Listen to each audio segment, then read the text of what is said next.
All right, hello. Today we're gonna be watching some replays. I've injured my finger a bit, so I mean, I could theoretically display, but it's a bit suboptimal, and so I'm just gonna be watching some replays and trying to figure out how to play Arc Warden. It's a hero that I think fits my playstyle quite well. I think a hero that's quite strong right now in the meta. But I think something like a 54% win rate in the Immortal bracket.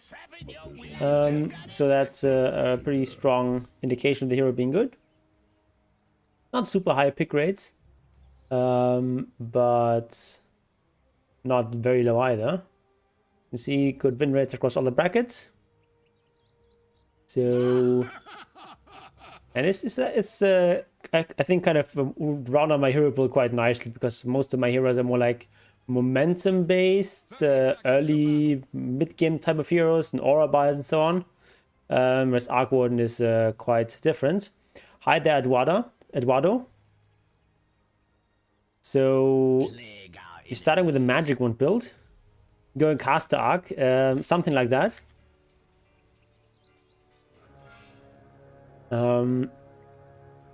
So I've never really understood why carry players do this. Why do they just stand here in tier 1 tower? Can someone explain that to me? Like, either you can fight for the runes? Like why wouldn't you fight for the rune? Like, you don't really care about blocking in the safe lane? And I don't know what that was. Why did you just give them a one charge for free? I guess blocking a little bit is nice. If you add the rune fight, you can't really do that. But I don't know, I feel like... Ooh, they blocked a lot there, okay. In that case, it's quite useful to be there. Okay, so...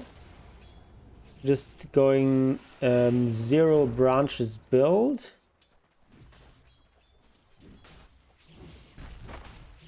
He's not really buying branches either. Rather 0 tango build. Your grace is noted. Often he usually spanks if we don't stay on tower. Why? Like, why not just like BV the team and try to get a rune? Okay, so this is something that I definitely have to practice in Arc Warden, timing those spark rates. Okay, so he bought a salve.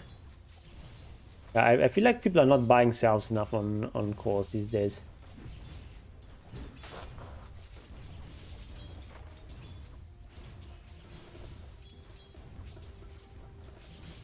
I think that's like probably what you want to do with a lot of heroes. Because you can get like tango from your support, but them salving is not really efficient.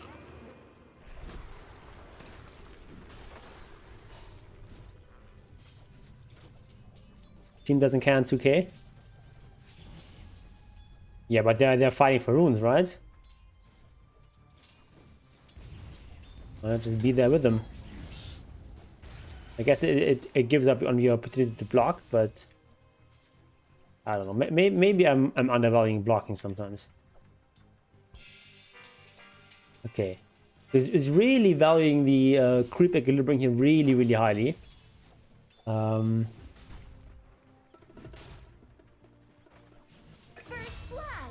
Yeah, I guess on Arc Warden that's pretty important in the safe lane, because you do have a risk of being run down. Also going for boost now. Again, trying not to be run down. V in 10 games they fight, okay. Blood grenade used there. No kill. And the blood grenade there, that's going to be a kill. Or is it? Yes, it is. But Earthshaker is going to die. Going to give some XP to Undying. A lot of XP to Undying.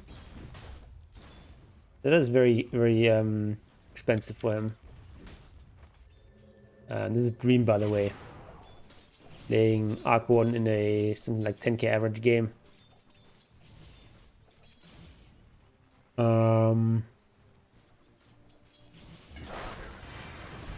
Is this a deliberate double gloves duo? Yeah, I kinda can't imagine that. Yeah, he dies really easily there. Can you have played this differently? Like, they're just going in from full HP. Pretty close to the tower anyway. Yeah, I guess they have so much slow with Venno.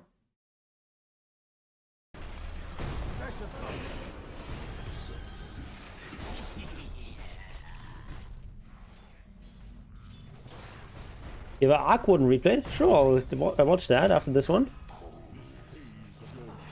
Get a full team with your friends. Nice. So... I imagine he's just going for Midas. The double gloves, I think, is a mistake. Thought you were playing? No, I mean, if injured my finger, I'm not really playing today.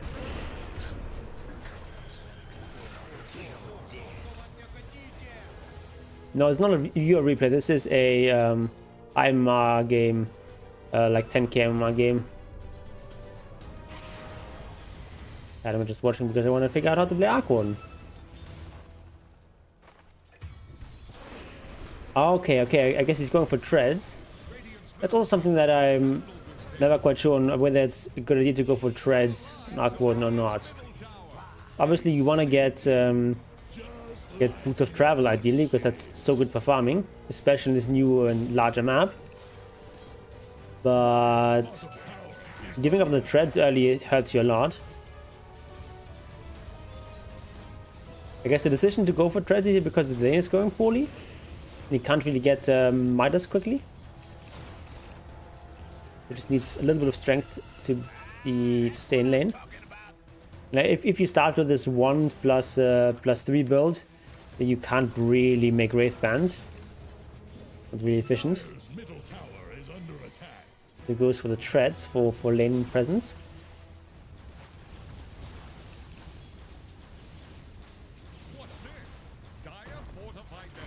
Okay, they go on him again here. And they're gonna kill him. But... Wait, are Dying just walking away? Wouldn't he have gotten a counter kill there? I guess he was out of mana. No wand or anything.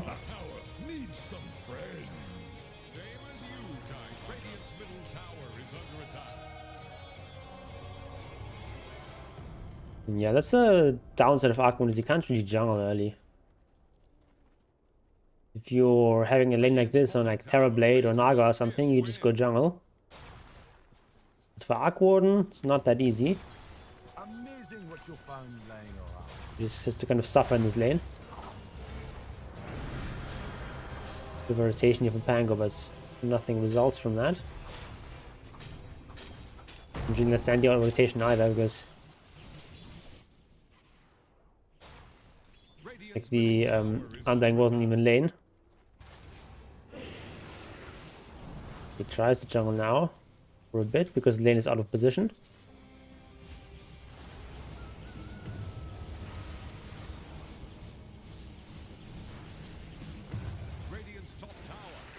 Okay, so yeah, this is just regular jungling. He uses the clone right away. Then up top. Ooh, okay, he saw that the Legion was there. Okay, he doesn't really risk his own hero though. So, wait, what did they see? How did he know about this? Or is it just like a chance encounter there?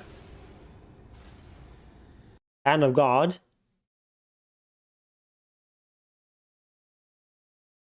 I guess it's just he doesn't know about this. I mean, I guess he's just I don't think he saw the Legion being low. But I guess whenever you have this this clone, you can just put a couple of spark rays there because someone is going to come through there. Probably. Not quite a kill. Tower is under attack.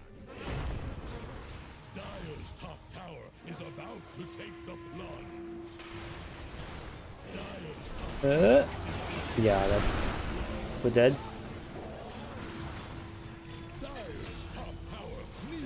He's staying safe, but still trying to do something in the fight. Salving up.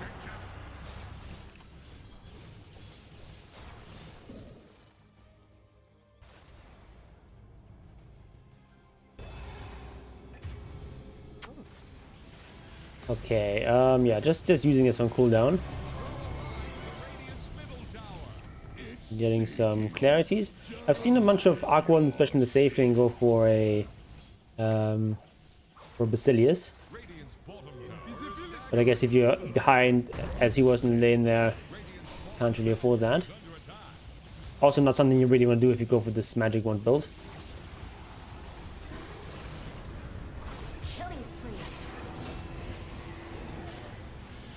Yeah, I think I got squished a bit. That's like a cut there.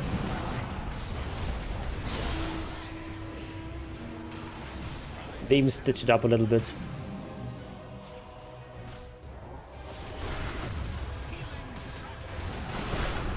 Because you almost got the Midas. TP's the top, yeah. Would have done too. He waits for the Tempest double. What does he use it for? Not using it so far.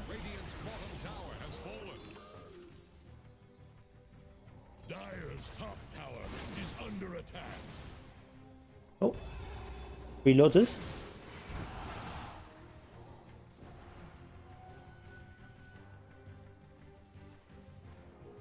When can I remove the bandage? So it just got changed today, and it's coming off on next Friday. It's in a week. If everything goes well, which I expected to.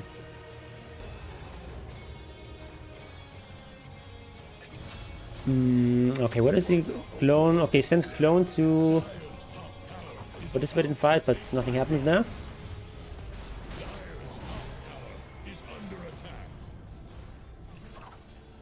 Right, nice. And those sparklers are kind of nice to help secure runes.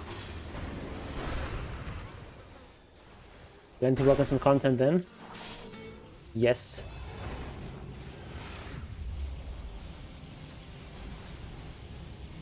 Hoping to actually get that Chen guide done. Plus probably some shorter videos too.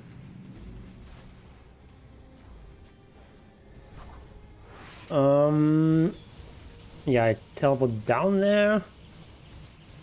I guess just taking whatever farm is available. That's it's easy. Uses Hand of Midas on the Siege Creep. And okay. With sending the clone to fight, whereas the hero farms safely.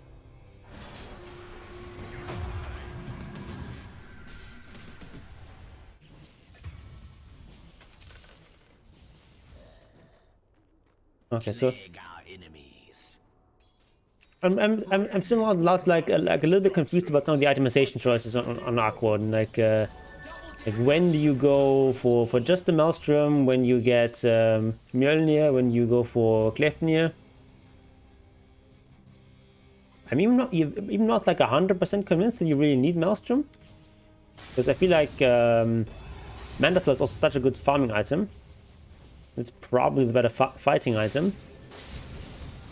But then again, Maelstrom is of course the premier farming item on ranged. I guess you're already farming quite quickly with the Midas. Just that you don't clear waves very quickly. I think this Mantis doesn't work that well together with Maelstrom, because Maelstrom does absolutely nothing for your Illus.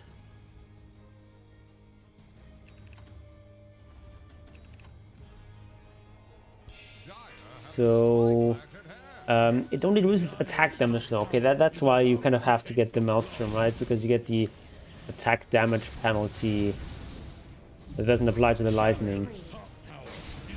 So like without Maelstrom, your clone is not going to do much damage if you're not there. More curious about no bots. Yeah, that is something you see like a decent amount in high-level Arc Warden games, that they get treads early on to be able to fight better, and also of course speeds up their farming, and then they go for boots of travel a little bit later, usually something like after Maelstrom, Manta or something. Then you go for boots of travel, which I think is actually quite a good playstyle if you need a little bit of extra early game fighting strength. And here in this game, he was struggling quite mightily in lane. You can see he's 1 in 5. I played Lone Druid and I broke my elbow. It was funny. But breaking your elbow was funny. You're playing Lone Druid.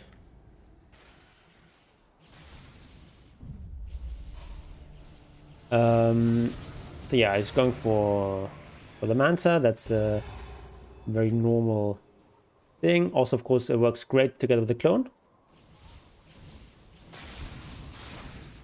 Oh, it does not go for that. Okay, it goes for the big XP there. Nice, nice. Oh, it was funny to play Lone Druid with one hand. Yeah, not. I mean, just in general, Dota with one hand is just not really a thing.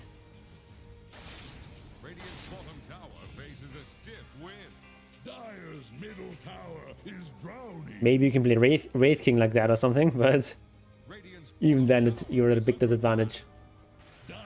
Interesting is that he's willing to stay so long here without using Midas. I guess, what would you use it on? You would have to go all the way over here. I guess he's going to do that next. Use my fingers, but I need to put my keyboard in my lap. Okay. Doesn't sound very comfortable. Well, when I broke my arm, I broke the right one, so couldn't really play at all. And of course, I could use the mouse in my left hand, but not really good enough for gaming.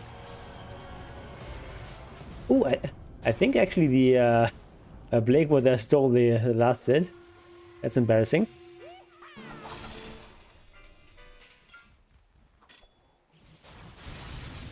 They're trying to bring down Radiant's top tower. Radiant's top tower is on the run.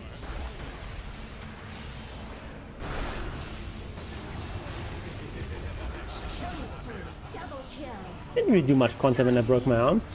Triple kill.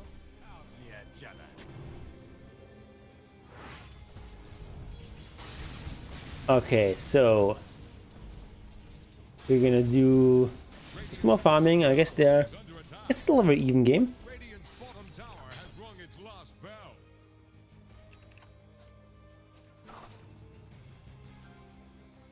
I'm curious on how he's gonna use the Manta. He's just spamming it out, apparently not.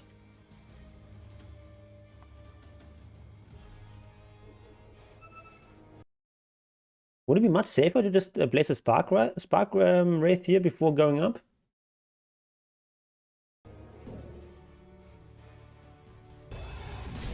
Ooh, he's just gonna solo Roche? It actually goes really, really fast. Whoa. That's actually amazing. Such a fast solo Roche. Okay, but now he dies. Alright, so much for the Aegis. But you know, it's still a lot of gold.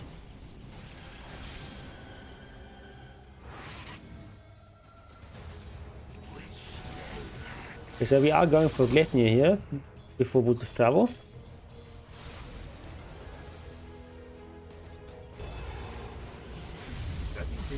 I mean, like, you do just do a ton of right-click damage on Arc Warden. It's basically all your items are doubled up. And Arc Warden stats are not bad. And then you have the flux damage. Does this work on Roshan? I think it should.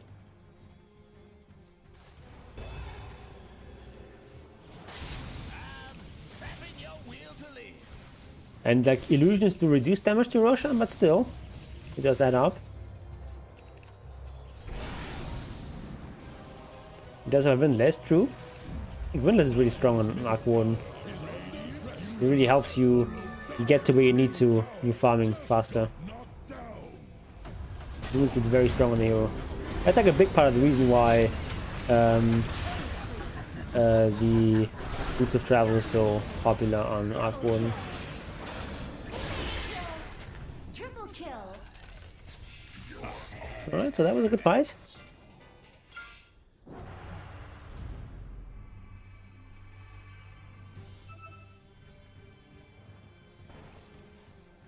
Oh, so this is not going for Boots of Travel at all? Apparently.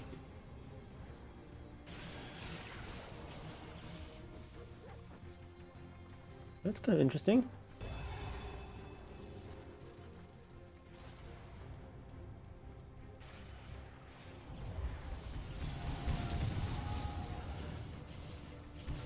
Dire's top tower is about to take the plunge. Dire structures are Item Sliver, that's pretty good. Dire's top tower is under attack. Okay, doesn't really get any kills there.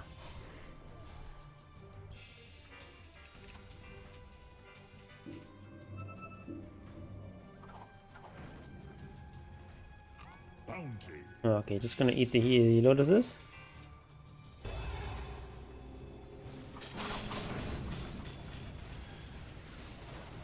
Invisibility.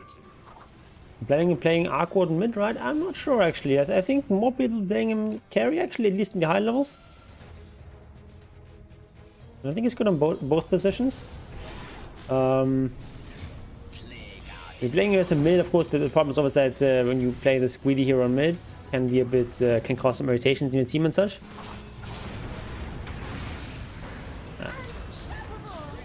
Not used to this keyboard. I'm actually did a cleaned my keyboard. Take the plunge. Which is why it's currently in this state. So I'm using a different keyboard. Tower is under attack. Dire's top tower has fallen. So sometimes the buttons are not quite in the places where I expect them to be. Yeah, Toxin got wrecked. What's he have? Aghanim's Manta, okay. Is that what Mars is building these days?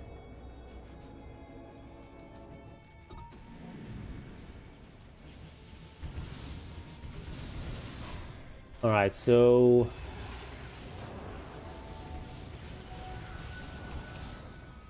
we're just buying out. That gets overwhelming blink at this early in the game. It's quite nice to have. Blink is good on Arc Warden, obviously. Really make the most out of the short duration you have on your Tempest double. It's not that short, but still. Just like throwing that thing into the fight is quite powerful.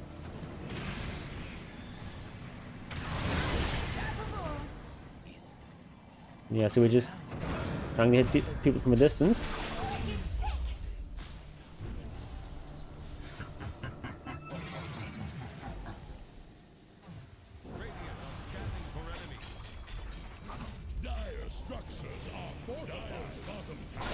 I guess he just really values the extra tankiness of overwhelming blink over the extra damage from the what's it called, swift blink.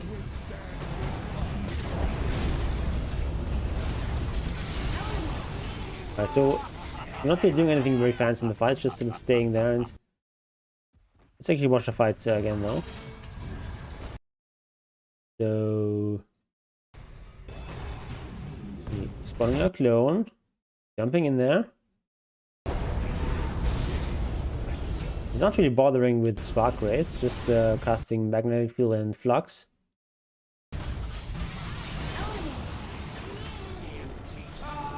Okay. I guess at this stage he figures that not really worth casting Spark Race anymore. Throw a line to Radiant's middle tower. It's sinking, just like your shit. Dire's bottom tower won't last long. Okay, and you also went for all the other towns there. Good, negative field cooldown, negative field attack speed, and health. Like full right click carry towns. What do you do on 25? You go for the Tempest double duration, right? With that you actually have pretty much full uptime. And next to 12 puts you up to 38 with 40-second cooldown.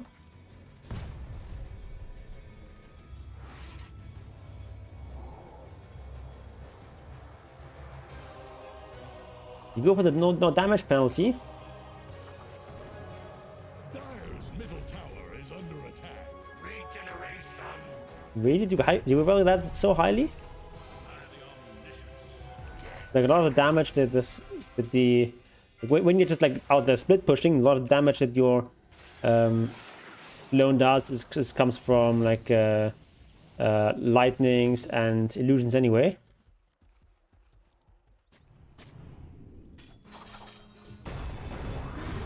It's good if we spark to die early. You mean so they don't get XP, or like if they can't kill it for the XP and gold? Or what?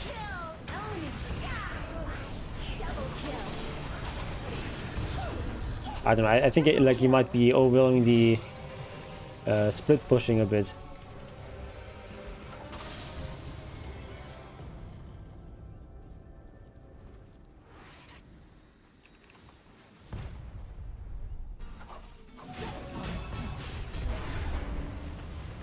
Are you rushing again? No? Oh, they found someone. He hates new MMR system.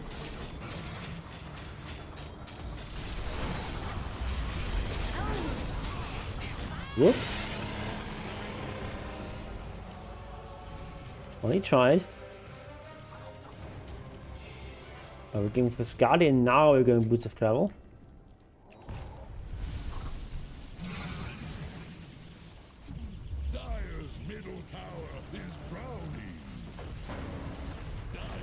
I hate my typing, or your like autocorrect.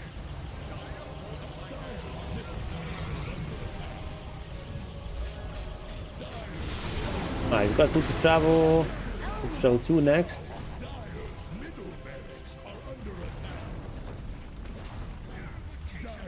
Okay, I mean at this point the game is over.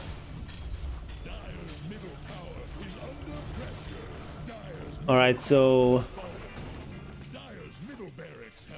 what do we learn? Don't panic if you're dying early. Correct things in Portuguese. Yeah, we can adjust that. There's also ones that sort of automatically detect what language you're writing. Alright, let's watch your replay.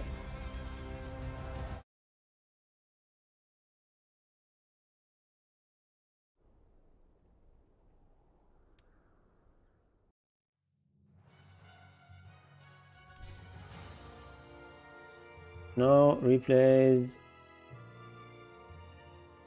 7176 09 7030. It was the first time using Manta on Arc. Yeah, I think Manta's so strong on Arc. Ooh, is it too old? It might be slightly too old. Yeah, it's 29th. That's like 10 or 11 days ago. That is unfortunately a little bit too old.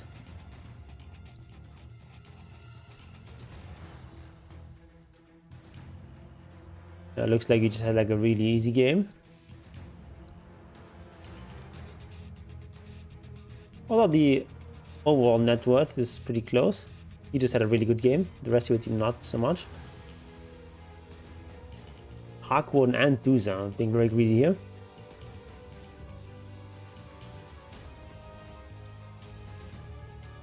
So when we get here, standard Arc Warden stuff. Yeah, Maelstrom, Boots of Travel, Manta, Finish Mjolnir, Daedalus. Okay, that's a lot of damage. Couple Daedalus? Seriously? I don't think that's sufficient. There's like way better items there. You can get some extra attack speed. Get like a... Don't see any MKBs, for example. You can get like a butterfly. You can... Yeah, some sort of like attack speed item. Like you don't have very much attack speed with this build. It's like the only attack speed item you have. Stella has a replay. Okay, hit me. Unfortunately, we won't be able to download this one. But it's not even like efficient because like crits don't really stack. If both occur, you only get one. So if you just want a flat damage item, something like Nullifier is better. Yeah, I can't download it. It's a bit too old.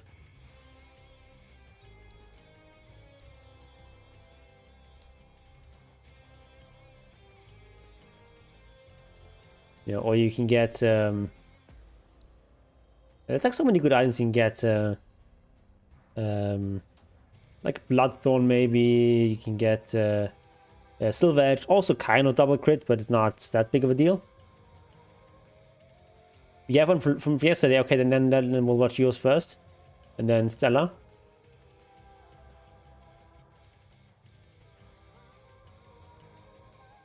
So... I think people are sleeping on Nullifier a little bit. It's actually also a lot of damage. It's like almost as much damage as it does minus the crit. And it's quite a bit cheaper. And the active is really strong.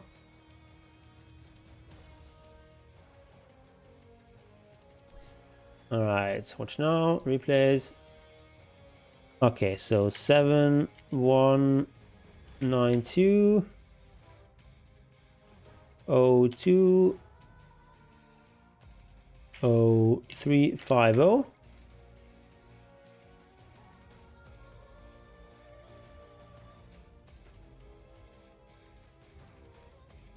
Okay, what are we playing here? Arc Warden again.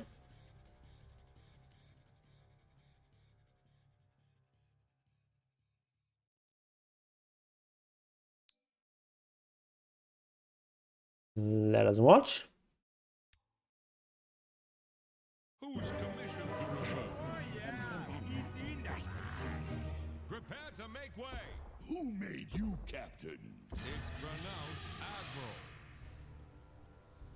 I don't like this starting item build at all. Really that desperate for like armor and attack speed? Like, yeah, going for one Wraithband is fine, but just like get the 2 components plus a couple of branches. It's way more efficient.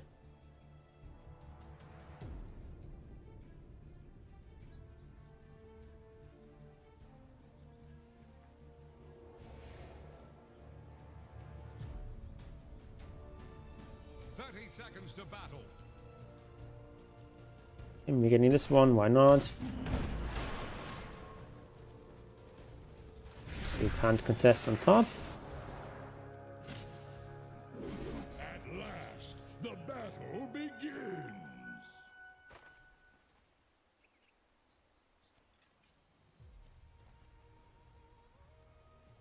Alright. Block a little bit here. Nice. Right, good last hit there. You need to be watching the range creep, but it's getting low. And it is. Yeah, you could have easily gotten that if we just looked.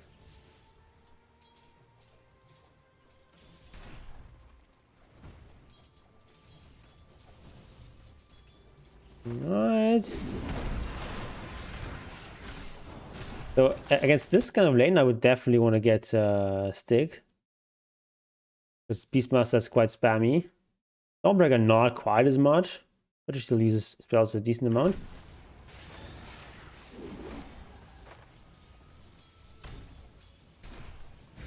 I don't have anything queued up, that's a problem. Okay, free kill. Almost. First blood. First blood. And a pull. Double kill. Farming with Arc really hard. Yeah, laning with him is kind of tough. Dire's middle tower is under attack. This right is like his last hitting is not the best. Like a drunk So I kind of have to use your Spark Race to help you, especially for range creeps.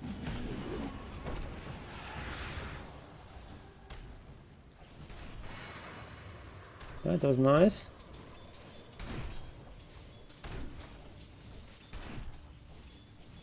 Such weird heroes though, like playing. Who's? Well, I guess they're fighting over +3. No, like no, the Beastmaster is +4, but why does he have a Cutting Blade then? So weird. Okay. Yeah, you do have mana issues on Arc Warden. That's why I've seen many Arc Wardens get Basilius in the side lanes. That was nice. Radiant's bottom tower faces a stiff wind. So yeah, if you have like a wand or at least a stick, that helps a lot with your mana. If you have neither, you're just in trouble because you just have 0 mana regen. Okay, so we just like straight up rushing the Midas. I guess the lane is going easily enough, so it's fine. I still would like the stick. And a few branches.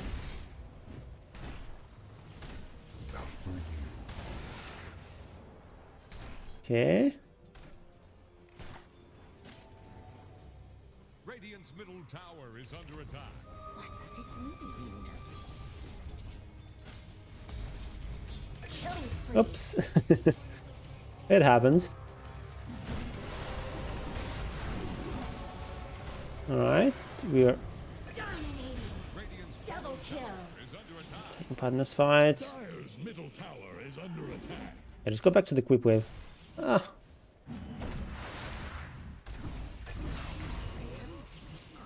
Don't stay there too long.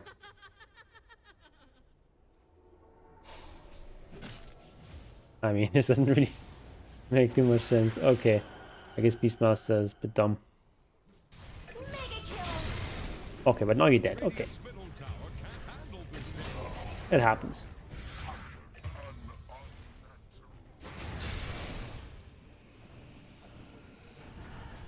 Yeah, I think you should just run. Oh, actually, he gets the kill. Oh, okay. Structures are fortified. Draw a line to Radiant's middle tower.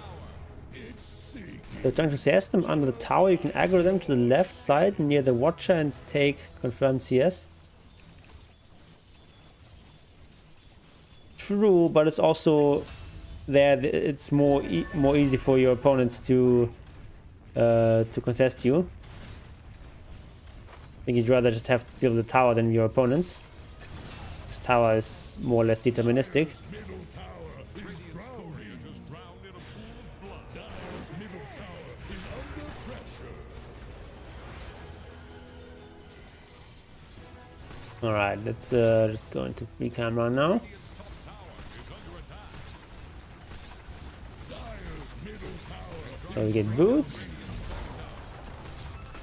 Radiant's top tower is on the rocks.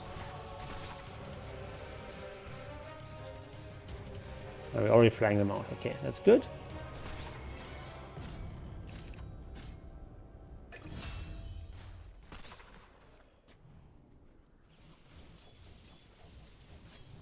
Dire's middle tower is under pressure. We have Tempest Double available. And it does have Midas. So you can also just use your double and just TP down here, for example, take this camp.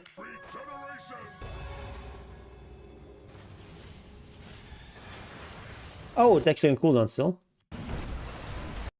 It was available. Alright, more losses.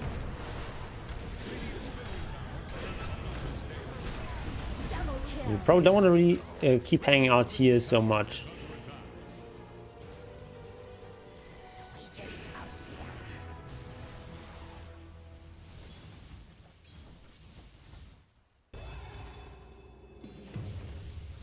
Because this part of the map is pretty easily accessible to the enemy.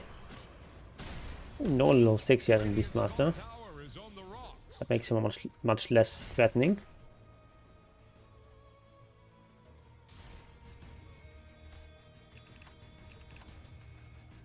What are we buying now? Mithril Hammer.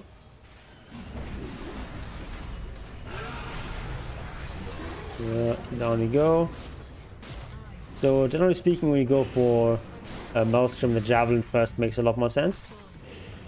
It's just much cheaper, and it's 21 damage on average. Whereas the Mithril is only slightly more. And since it's a Brock, it actually does full damage on the Tempest double if it's far away. Okay, we're getting the kills. Nice, nice, nice.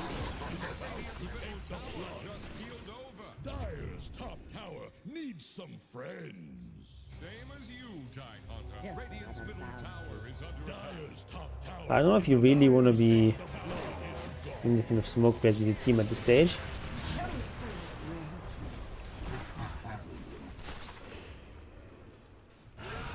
You just want to focus on farming. Like for example, here some very easy farm there. Of course, these fights are going well. They might easily go otherwise.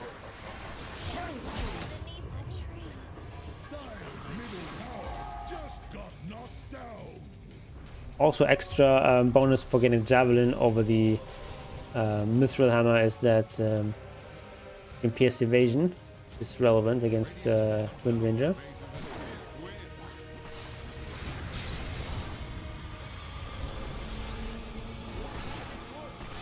Alright, not sure what he was thinking. Dire's top tower is under attack.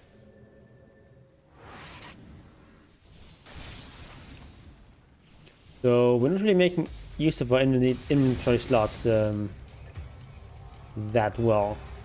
Could have like a windlass, for example. Just going straight boots of travel, yeah. These slots are empty for so long. Dominating. Mega kill. Double kill. There's lots of like cheap small items you can put in there. Obviously a stick or one would have been good. You can get like a windlass. I mean, like infused raindrops. Double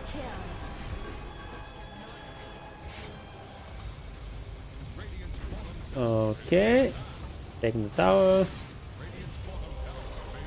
think at this point you want to go top. Oh, I guess fight is still on there. Okay, we stay there. Now you go top though. Radiant think fortification You got boots of travel available, right? Just TP top. Can even grab Lotus there.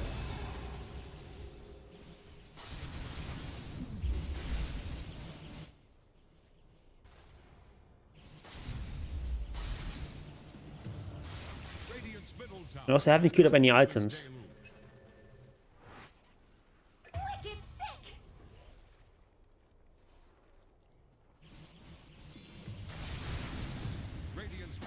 sick. Get tier 2 token. Dire's middle tower is drowning. Don't send back a tier 1 item yet if you don't know if tier 2 item is going to be better, which is almost always going to be, but not necessarily always. Dire's Dire's top tower is about to take the plunge. Okay, I don't think you really want to be down there. Very easy free from top. And like down here, you have pretty good vision. But I don't think you need to put on that much pressure. Right, you've got Muerta and Arc Warden, so you've got like very good scaling into the late game. Whereas they've got the Huskar that's going to fall off. So you can definitely afford to go late with this. And like, just like look at the items you have. You got like only farming items. And you know that's fine, but if you buy only farming items and then you go fight, that's not efficient. Like if you were here with like treads and let's say you had like treads, Midas, Maelstrom, and then like a Dragon Lance and working on a Manta Style or something, then maybe this makes sense with more fighting build. But with this pure farming build, go farm.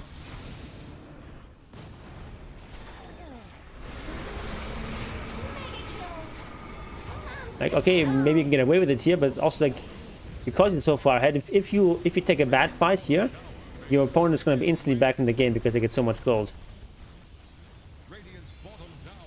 Is Lincoln's bad in this game? I think it's actually quite good. I don't have many ways of breaking it. Like Beastmaster has no easy way of breaking it.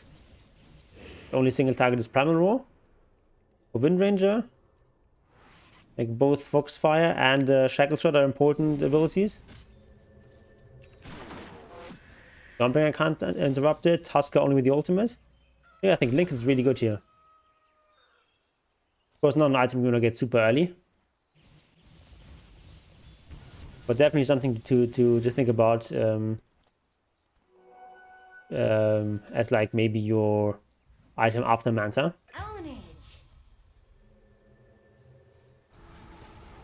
Might be TPing bottom again.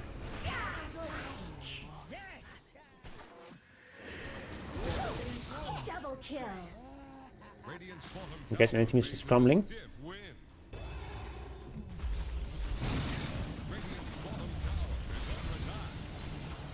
Okay, so we can get this high ground. That's obviously very much worth it. You want to be situation like this. You want to be spamming all your spark rates. That helps when the opponent actually takes a fight. If you have got like a ring of spark rates here, it makes it much harder for the enemy team to engage.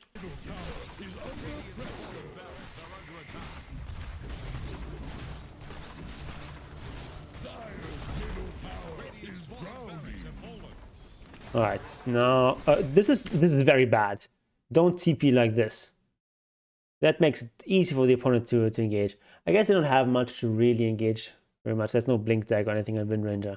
But like this is not something you generally want to do. When you want to TP back, you like walk back first, out of vision, and then you TP.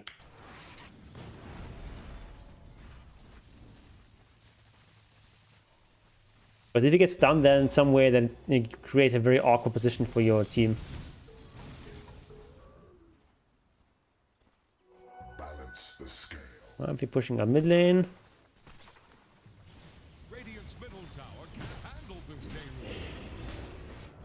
We'll be using our spells a bit more.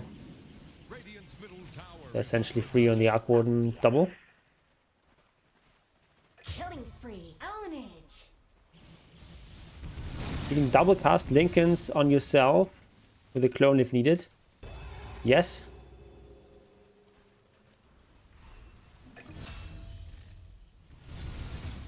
Dominating. They're trying to bring down Radiant's top Alright, so we're wasting a bit of time with our main hero. Why are we walking towards the teammates? Very dangerous farm. I mean, yeah, you're up with one person, but this is like too dangerous farm to take with your hero. Yeah, in the middle and past the very early game is pretty much the most dangerous part of the map, outside any high ground, because it's so easily accessible. I guess it's like a little bit less true in the current patch because of how big the map is and so on, but still, this part of the map is still very dangerous. Radiant's middle tower is under attack. Alright, we've got Mansa. Radiant's middle tower. Also a bit bold to TP there with the hero. Okay, so we're gonna get the free kill here, but like, you're supposed to die there They're trying to bring down Radiant's top tower. in a more even game.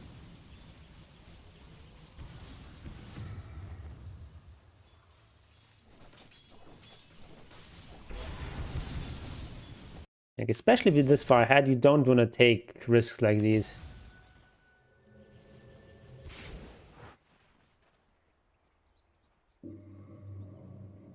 I mean, so far ahead, you really want to play rather conservatively. Because comeback mechanics are so strong in current Dota. So you lose your stuff. Roshan is an extremely important objective. You don't just want to be like casually roshing and conserving your resources. Just like use your stuff, your Tempest double, your Manta style, everything. There we go. Okay, one is not fighting. Like Kunka will.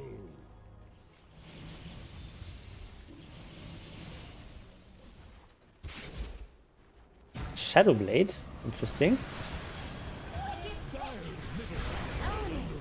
Alright, that was a good kill. Yeah, at this point the enemy is just grumbling.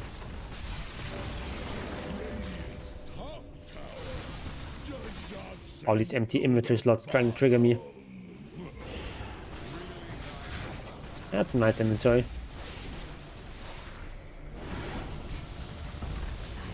Yeah, we want to use our spark rates more. Great thing about them is also they give vision. If we have like some sparks around here, like maybe like one or two there, one here, one there, makes it much safer to push icon like this.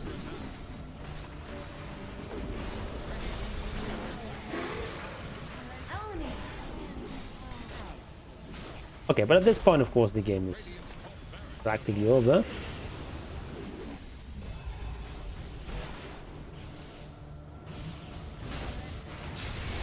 Yeah, that was a nice game.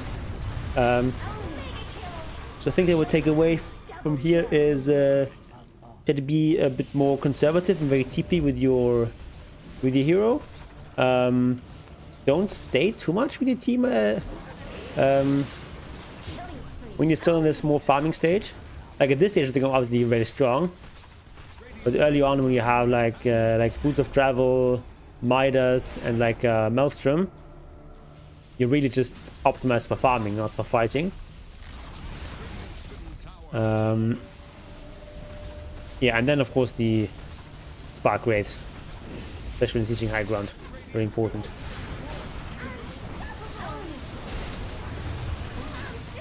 Alright, so much for this.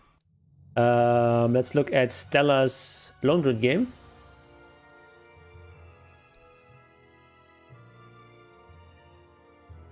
Seven 1 8 1 4 7 9 8 8 3.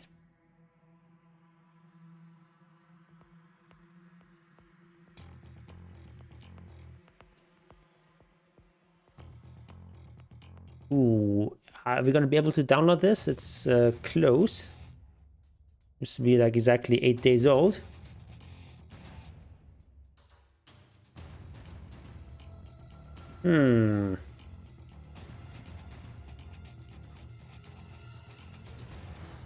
Looks like it might be a couple of hours too old. So if you have a game like this that you want me to review, and you're afraid of it timing out, I've got the channel on my Discord for games to review. You just post your ID there and tell me to download the game ahead of time.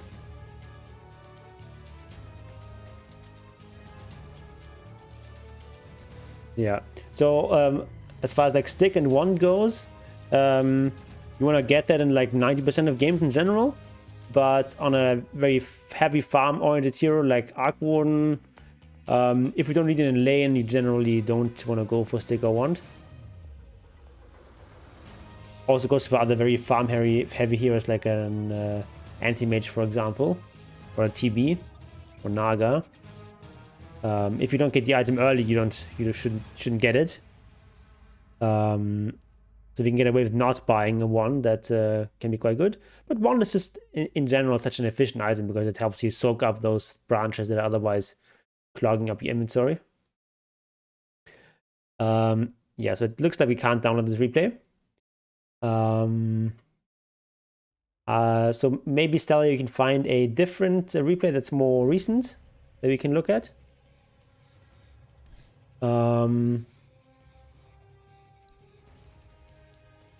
We'll just take a look at the itemization. So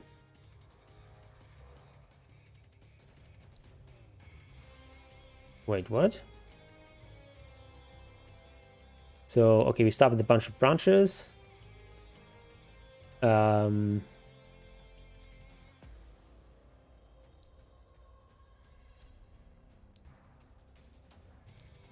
Doesn't really show some of the smaller items there. So it looks like we went for a over corrosion early. Which I think if you want to go over corrosion, you get it after Deso. If you're going Deso. Go Deso first. Generally something I wouldn't really recommend. At this level, because this item doesn't really help you farm very much. I would generally recommend going for Radiance first. You're up against Spectre, so you want to end games early, but you also have an Naga on your team. You don't have to fear the late game too much. So I would generally go with Radiance as an opener. Okay, then we go AC. And then we go Aghanims. Why is such an early Aghanims?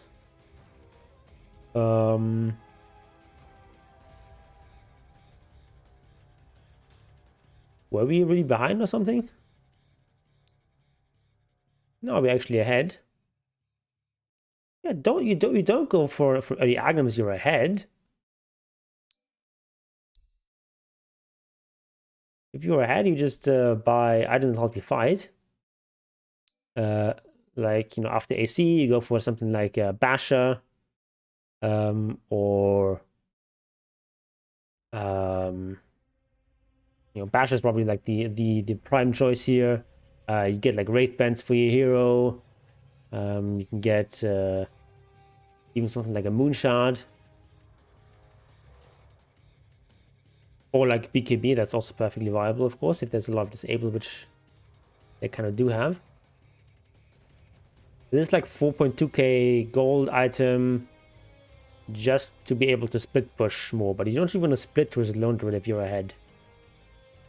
And you already have the Naga Sireness doing all the split pushing you could want.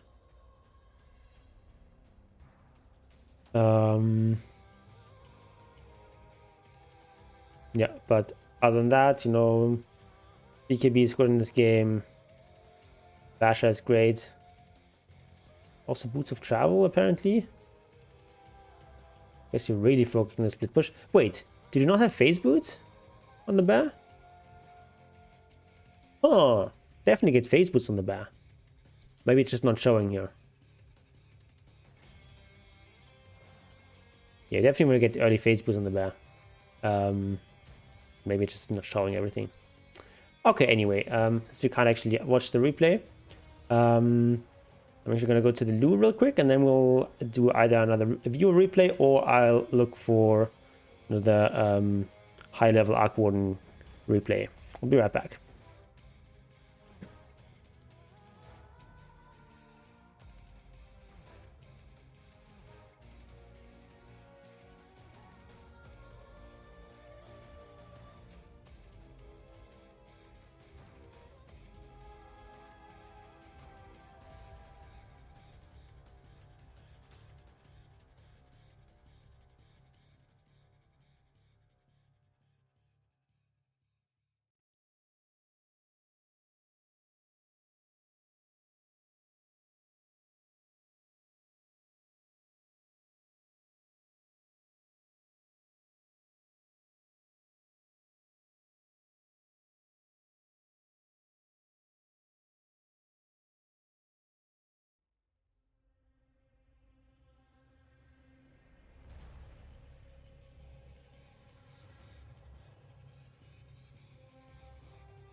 Okay. Like to fight a lot when I'm playing with my friends. Yeah, but then why do you buy these kind of items? If you're gonna be very fight oriented. If you're gonna be so fight oriented, just get like treads and not boots of travel. And just like stick with a maelstrom and then get like a Manta. Stuff like that. Okay, let's look at another replay for Arc Warden.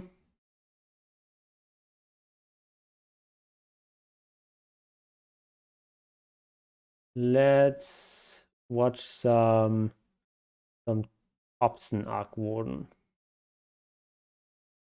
On here, copy. And yeah, or you could just pick more active carries. Exactly.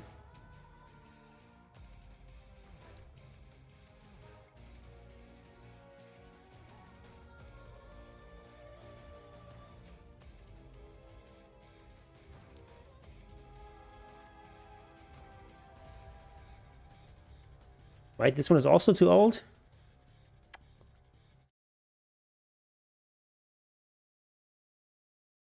What is happening here? All right, let's look for another one. We'll tap MMR.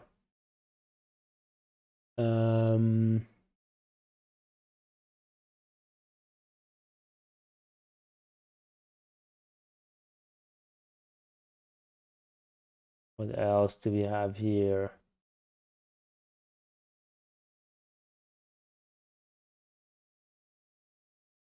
Also a Thompson game. You can watch this one.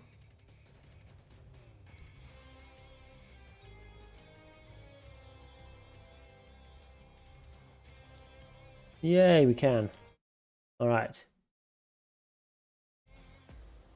Yeah, I don't really want to watch live games though.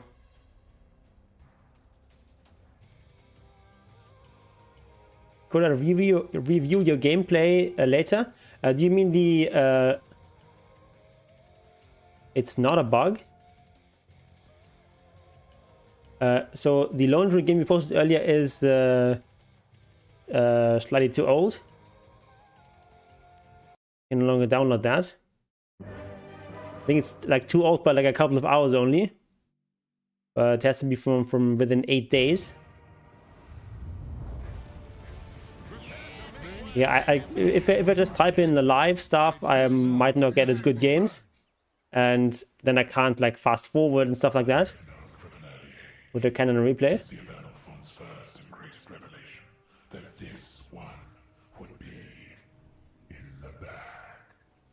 Alright, so we're going for Slippers and 3 branches and Fairy Fire. I think this is supposed to be a bottle. I think he went bottle in this game.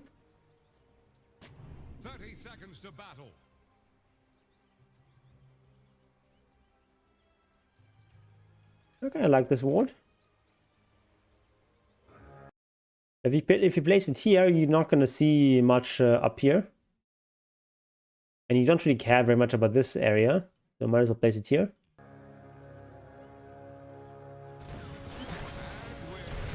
I'm gonna find a kill there. Oh yeah, it's another kill there. Nice, nice, nice.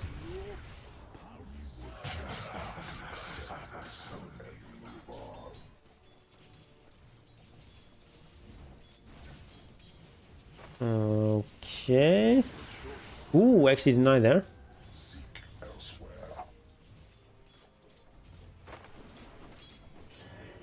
That's why carries in a tower. Yeah, but that, just because you're carried doesn't mean that your death is more important at the start.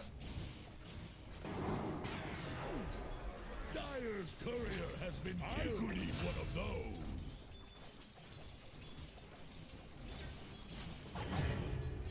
those. Alright, we can Wraith Band. Actually, we got Wraith Band and then bottle. Interesting.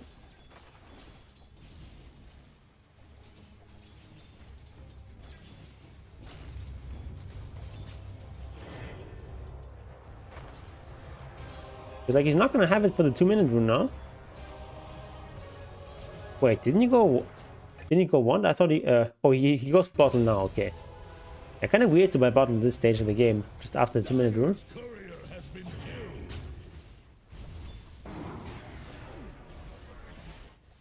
I don't think you necessarily need bottle on Arc Warden mid.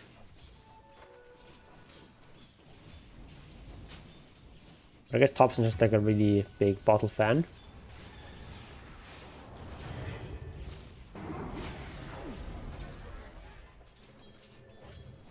Wait, can you? Oh yeah, like yeah, the clone can't use consumables, right? You can't bottle from your clone. He's pretty dead here. Let's put as much damage there as possible. Petra, a pretty good hero. Dyer's middle tower is Especially with Blood Grenade. Ooh, Tech is making the plays. Nice.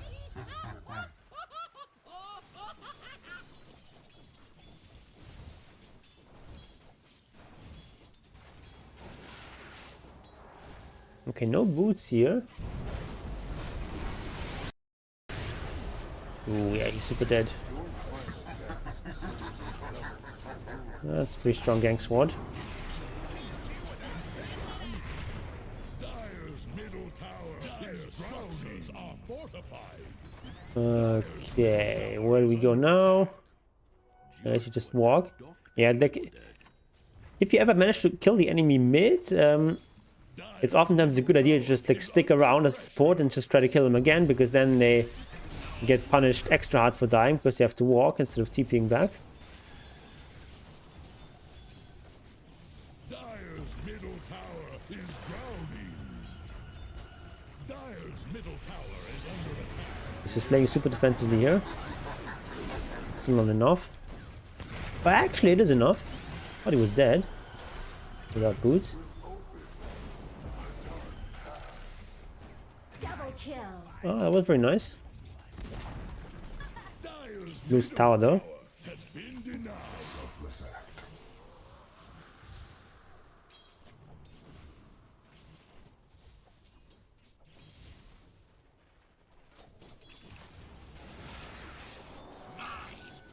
Alright. Goes back immediately when enemy shows.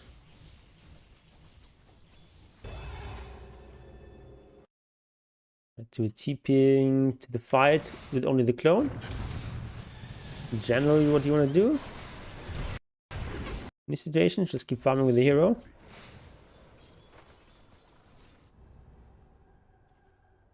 Balance the scale. You're not gonna stack here? Probably gonna up out the Venno.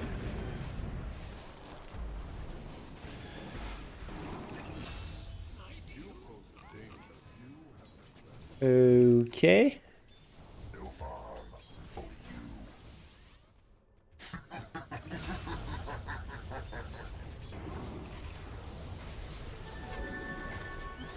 It's such an active game. It's only 9 minutes. There's so much already happening. Not really something that Arc Warden relishes. It's chasing so far here though. Wow. Okay, that's a great shackle shot. Alright, Marcy game. Watch that after this. Right. Yeah, I didn't quite understand why he was chasing so far. Like, okay, at this point, you get the kill. Yeah, I guess it's just like a really nice rotation there from Magnus. Perfect ultimate there.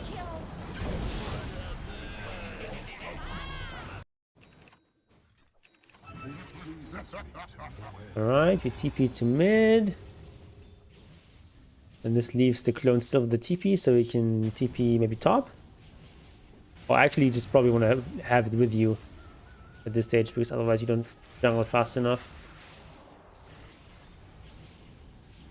And like the clone with no Maelstrom is not really going to do any real damage.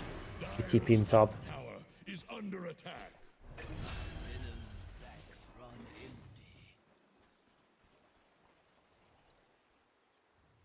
Alright. With our boots.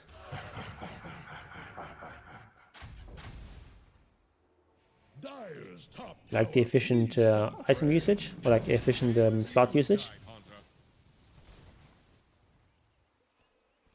I'm just gonna hide here. Dire's top We're gonna tower farm. is about to take the plunge. Dire's top tower is under attack. Dire's Takis is helping out. tower is gone. Own it. There's so much damage, stupid universal heroes. Take the plunge. Oh, let's rewatch that. Going up top. He wants to be here anyway, so nice to TP with the hero. Now you can farm this jungle stuff. Dire's bottom tower Ninja also wants to farm it.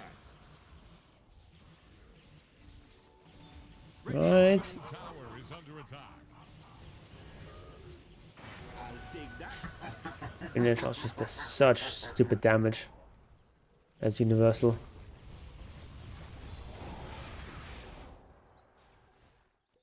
Alright. I'm just gonna farm this without stacking. No temp. Okay, we are gonna stack here. Makes sense.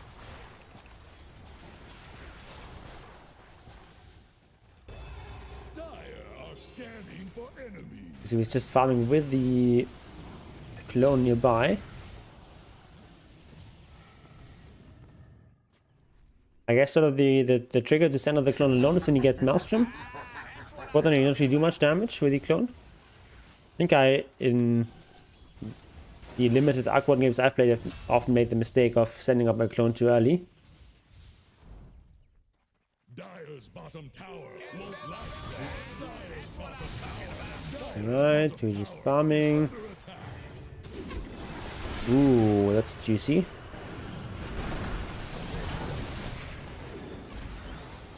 Oh, we're still just taking the creeps here. Alright, why not? Killing spree. Double kill. Even got double kill there with just the clone. That's pretty cool. We're close to Boots of Travel. We're behind in net worth here, but Hobson is doing fine, especially considering the rocky start he had. Fortify their structures. Attack the heroes. Okay, so we're keeping our temperature until we see some creeps.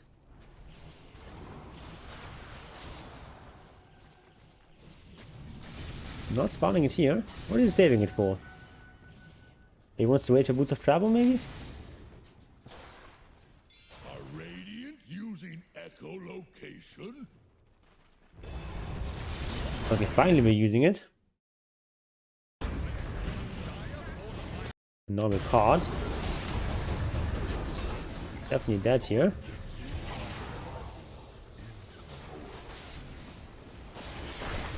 Didn't really fully understand why I didn't use the Tempest double earlier. Alright. He's super dead.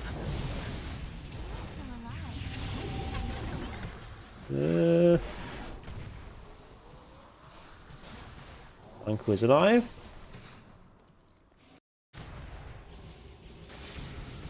Alright, we're just farming this medium camp with hero and clone. Okay, it sends the clone to the very dangerous part of the map. This hero farms super safely here.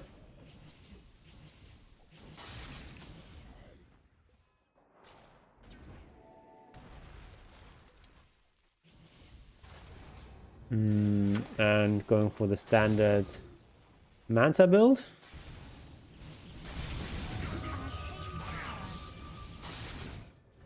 A bounty which my matriarch will prize. Alright, we're dealing with ancient stacks. We want to use our clone. I'd really like to... Alright, steeping it out so they can use Midas. Nice. Very efficient farming. Alright, using our bubble for farming.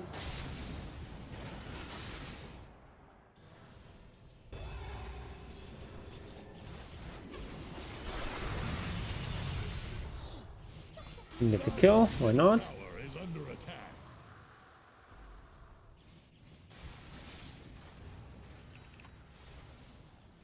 Radiant's bottom tower is staggering. So... Now that we have double available, do we try to kill this witch doctor or something? He's a bit tanky though. We do go bot. Okay, takes this camp first and then these. Alright.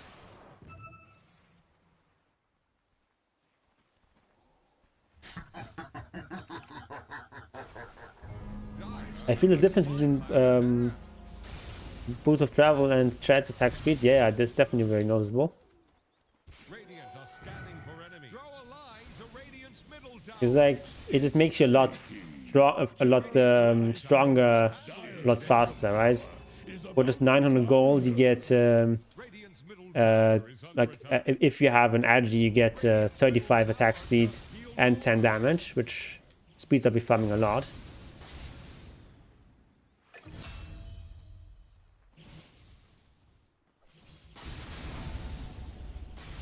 Also just makes your Maelstrom a lot more efficient. And you're attacking faster and therefore proccing more.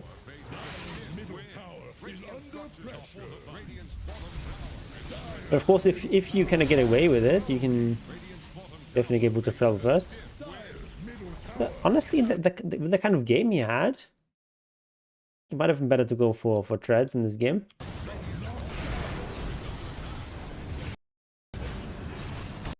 Maybe the idea is that they are behind and therefore he has to do split pushing. They weren't that far behind.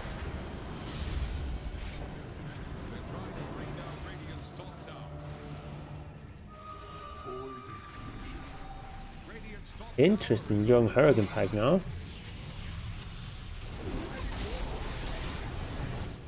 No Maelstrom upgrade. Because against Magnus, that Hurricane Pike is very powerful. And there's an extra range and engage. Alright, that part of the disaster.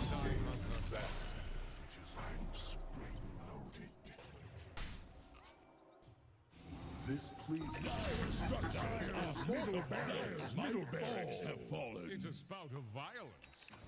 What do we do next?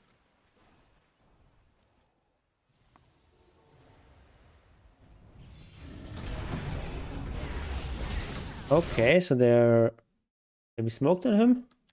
Or just found him? Very aggressive enemy team.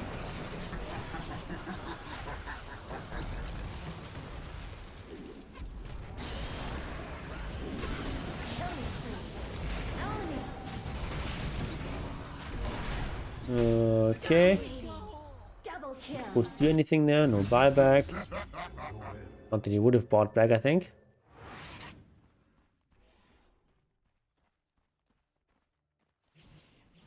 D-Lance, of course, a very efficient fighting item. Problem is it doesn't really speed up your farm. It's only 15 agi. I guess the attack range also helps in farming a little bit.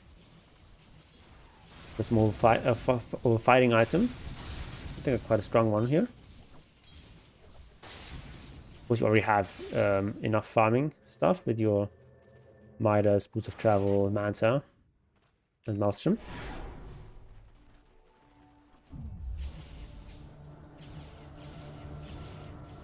I'm never quite sure on Arc Warden on whether I want to upgrade Maelstrom, which upgrade I want, and when to get it.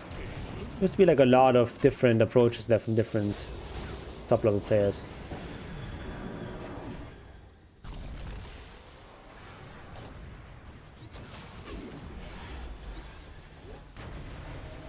Okay, he's just trying to stay in the back. Have the clone tank stuff. Killing spree. Ownage. And just dodging the fight now. Nice.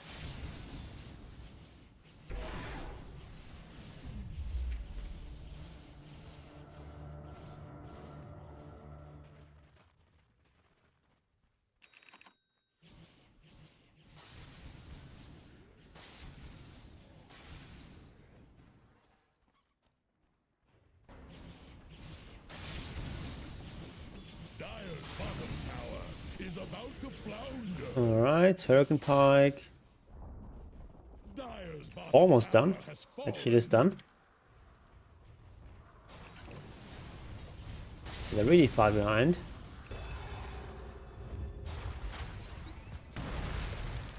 His farm is fine, but the rest of his team just has nothing. Tower is under attack. This sort of carry Abba. I don't know. What is it, carry or offlane Abba? I think it's probably offlane Wind Ranger and carry Abba. I'm not sure which it is. Ooh, they got double Solar Crest. Not sure if that's great.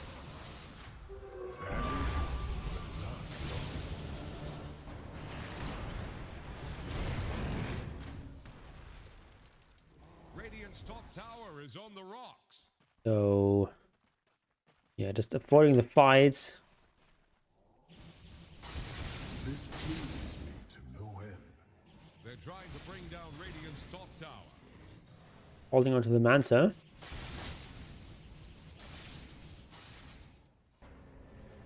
Killing spree. Ownage.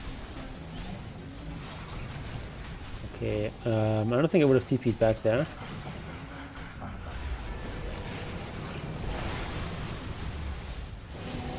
He's just like trying to not die here.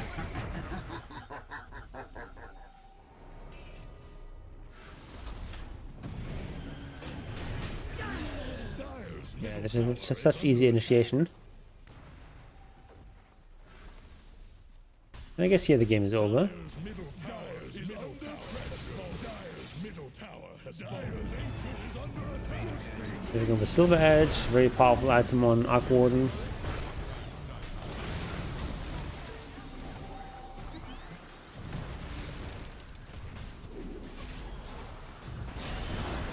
Right, they grab him. And down he goes. Because it believes it is. Let's use buyback.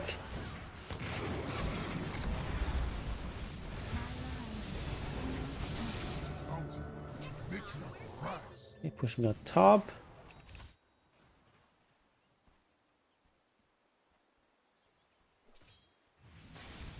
Are you just hitting creeps now? Not pushing out the lanes? Would have just gone to the bot lane, push that out ASAP. Pleases me to no end. He's still a bit afraid of dying solo. Radiant are scanning for enemies.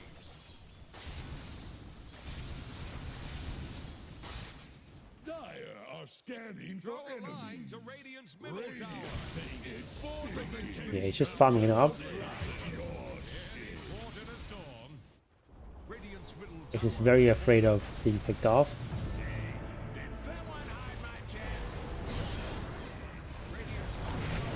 Okay, dragged in.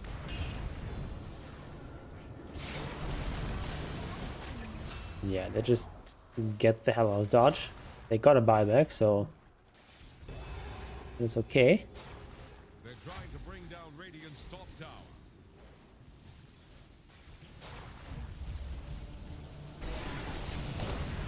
Radiant's top tower is under attack. A lot of damage there. Radiant's top tower is on the rocks. Balance the scale. They're trying to bring down Radiant's top tower. Radiant's top tower is under attack. Radiant's top tower is on the rocks. Let's look at the Shadow Blade. Radiant's top tower just got sent to the bottom. Can they do some sort of comeback there? I actually don't remember who wins this game. Trying to bring down Radiant's top tower. Time to move. Radiant's top tower is under attack.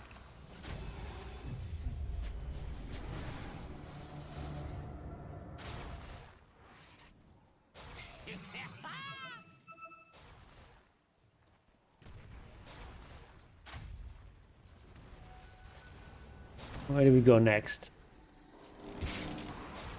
Isn't really comfortable just sending out the clone.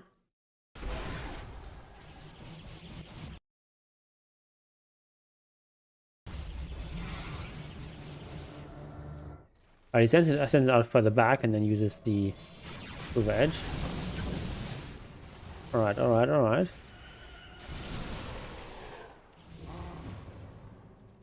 Hands out.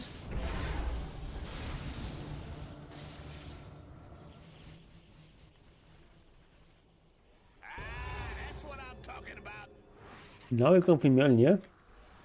I guess it is slot efficiency. Keep that Hand of Midas a little bit longer.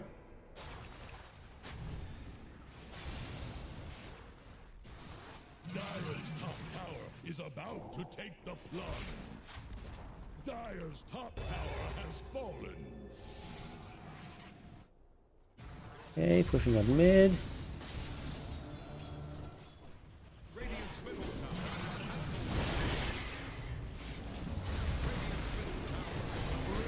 Fortified their structure.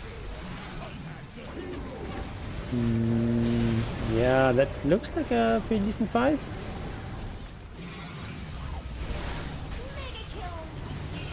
Silver actually helped him out so much. Not get caught. But I guess enemy team is a little bit too strong. An exquisite toxin. Dyer's top tower. Yeah, and I guess this is gonna be the game.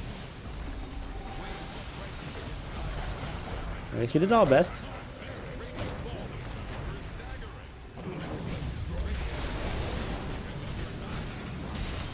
Body to the bit end. Okay, well that's it. Alright. Despite the fact they lost this game, Thompson still did quite a bit.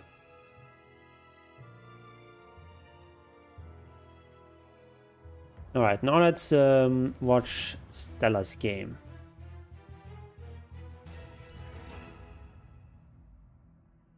Seven 1 875 1 2 660.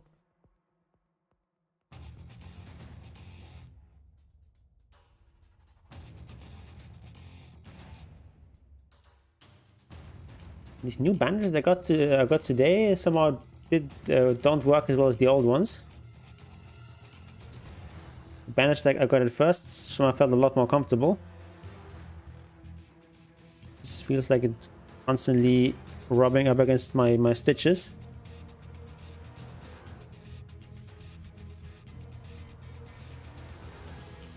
But okay, we've got a mid Marcy here. Sink a hero before Let's the watch. boat even launches.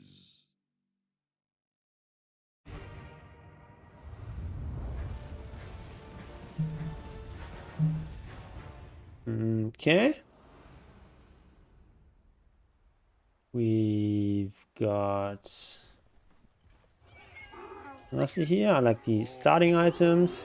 Prepare for battle. is in the bag.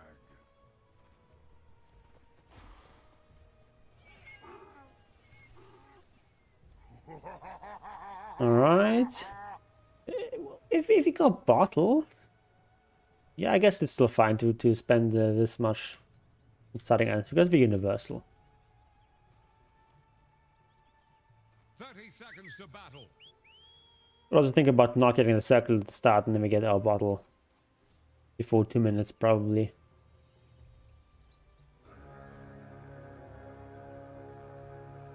This bottle before 2 minutes is much stronger than after.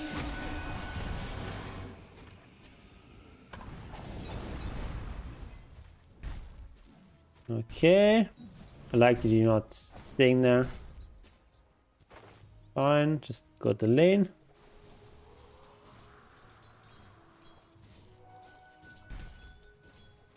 Oh, nice prepping that deny there. Good, good, good. Mid ogre? Okay.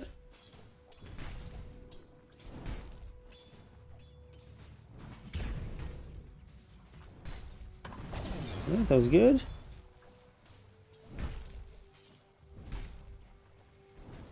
Got him.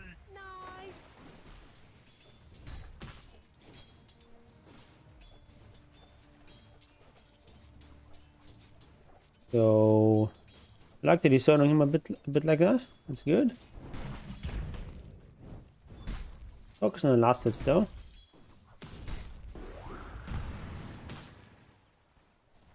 Okay, not bad, not bad.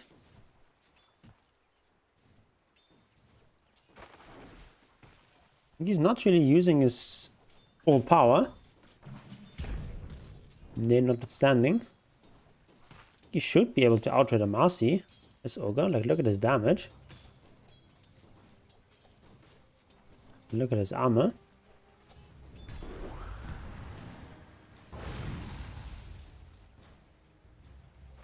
Right, since we dominated the lane, we almost have the bottle, but not quite. First blood. It was a mercy killing. Yeah, a bit of a mercy killing.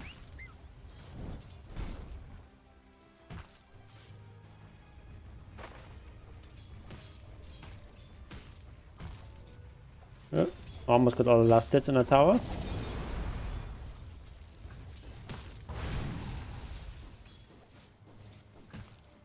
Ooh, that was a bad last hit to miss.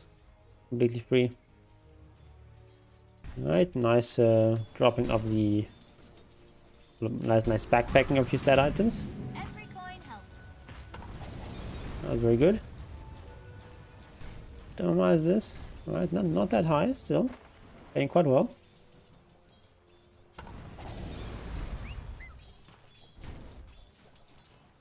So at this stage I definitely would want to get a... I mean the brace is fine, I would also want to get a wand. Clean up the inventory a bit.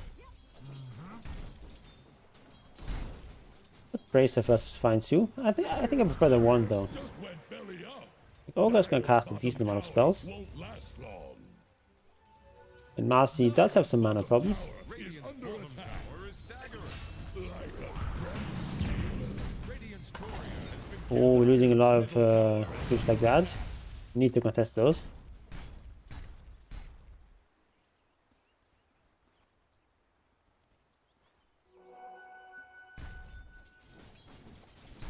Base boots very strong.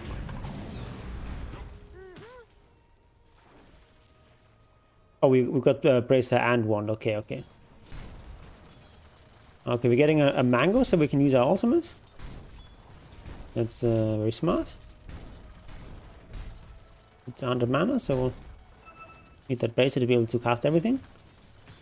Or rather, that mango. Radiant structures are fortified.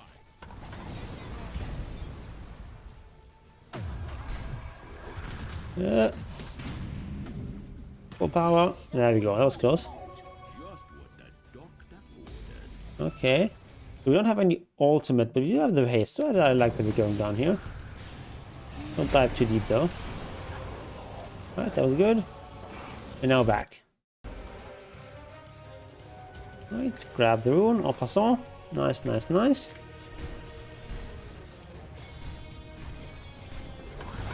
Hold it with the greed. but also multicast luck. Radiant's top tower is on the rocks. They're trying to bring down Radiant's top tower. Okay.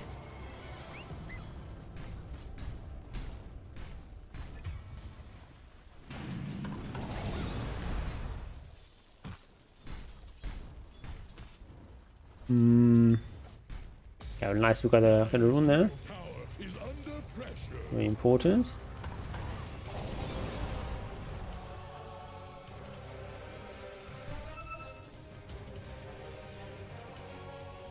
Very important. Dire's bottom tower is under attack. Should be a kill here. Nice. I can just actually just walk here. There's a rune there.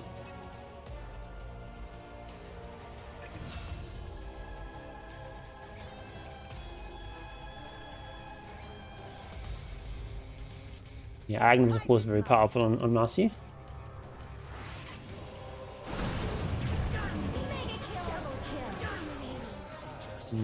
I didn't break my finger either.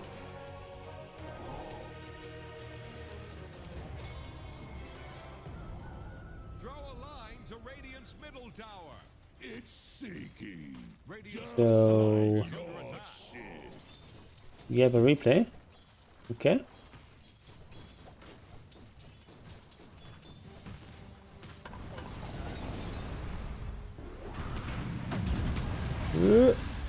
Yeah, it's a bit deep.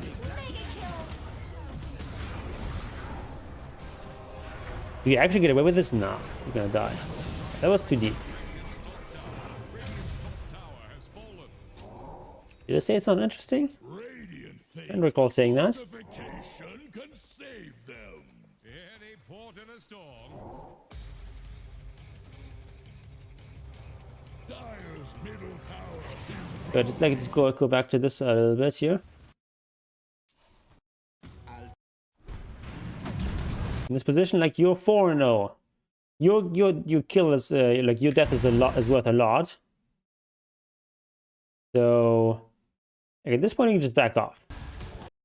Especially when you see these two TPs.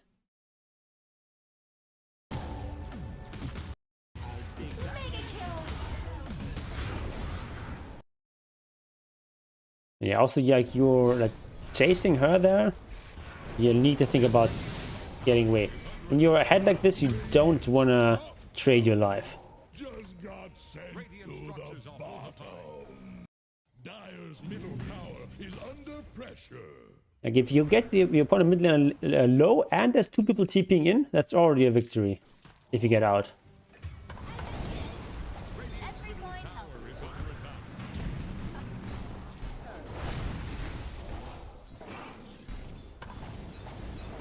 I mean here we overextend a little bit again, but this time it's like more understandable. That's Just like your Radiant's bottom tower faces a stiff wind. but yeah, without unleash, Dire's courier just went belly up. you just don't have that much damage. Rung its last bell. Go by Ogre Axe. Need some friends. Fortified their Ogre Axe is much better than Blade of Alacrity. Dire's top tower is under attack. Extra HP is super valuable. can't handle this deluge. Radiant's middle tower. Oh, got tower last hit, nice. Dire's top tower is under attack. Dire's top tower is gone. Alright. We're not quite getting anything. Dire's middle tower is under attack. Regeneration. Dire's middle tower is drowning. Oh, I can only cast it on heroes, yeah. Not on creeps. Alright. Should be another kill there. Radiant's courier has been killed by a bigger fish. And then by me. Radiant's top tower is on the Don't be afraid of hitting a jungle creep camp once in a while.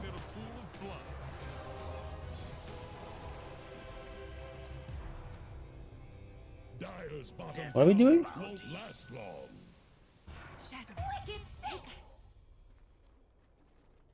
You are allowed to just hit jungle camp, right?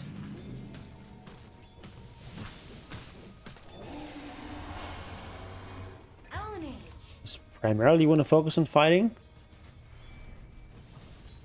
Also do want to get that Aghanim's.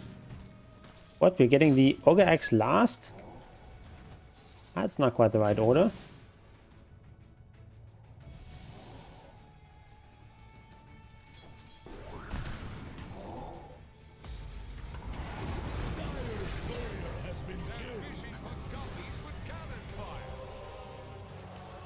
Alright, we're not quite getting anything. Go back to farming.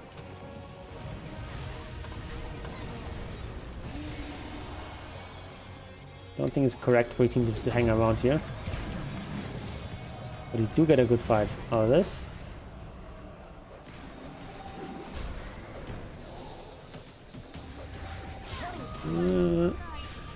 Get hit, okay.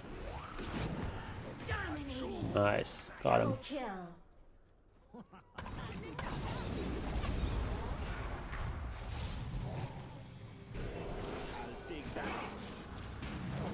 Now you overstayed your welcome a little bit again, so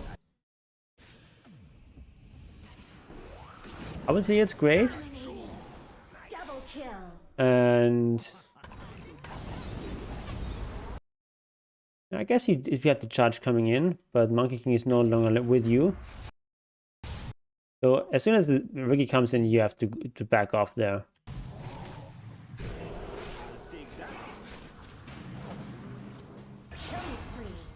That one is kind of hard though. What, are we channeling this? I guess in this click. This Spirit Breaker got a kill. I guess this was a bit of miscommunication between your team.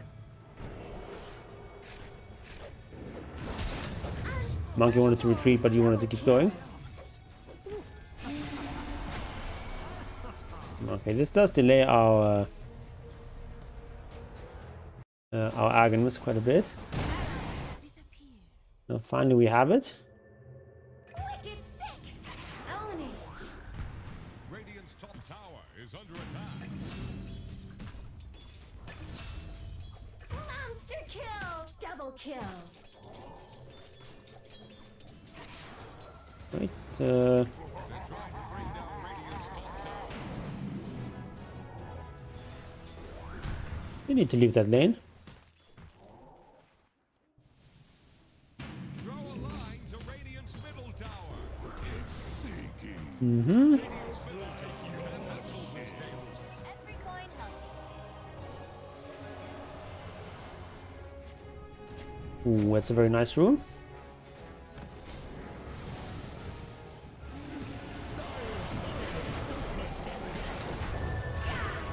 Pretty deep, but you're strong, so I like it.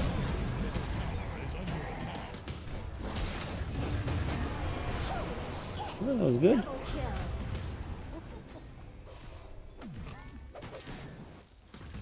I think you probably want like either a MKB or BKB over the Crystallis, Radiant's bottom tower has fallen. because the smoke screen is a bit of a problem. Under pressure. Radiant's bottom tower is staggering. Like a drunk sailor.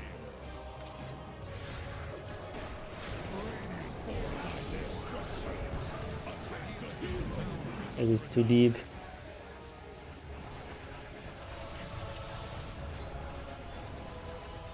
Radiant's middle tower cannot hold this game. Like his job is to buy time in the front, hit the tower.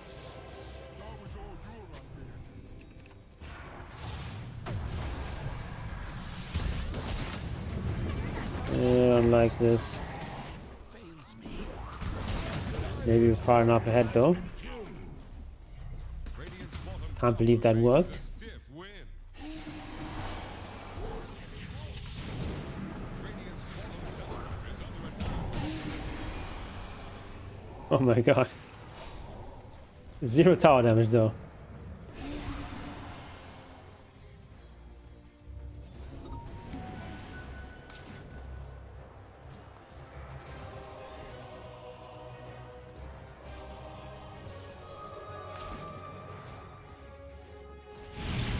Oh, okay. Nice, you got him. Killing spree. Double kill.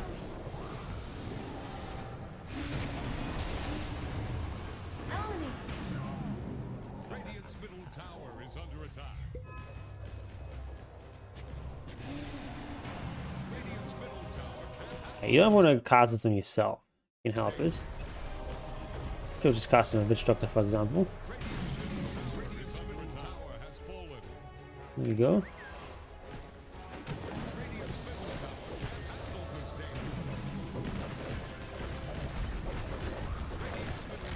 danger. Wait, jump back. Tower has fallen.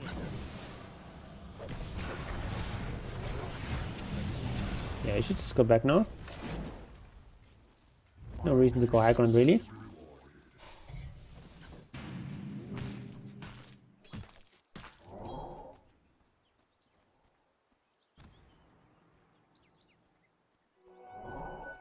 So like a good rule of thumb is you just only go high ground if you have Aegis, or if someone enemy team is dead, or you know enemies out of position and not actually defending high ground. Just like going up high ground 5 versus 5 with no Aegis, generally the easiest way of losing the game. Radiant's top tower is on the run. I don't know what's happening here. I guess you're far enough ahead that we can get away with this stuff. Go at the buildings now. Radiant's top tower is Dark Tomato form? What is that even supposed to mean? killing spree. Only dominating. Double kill. Nightshade form, okay. I can increase the brightness a bit.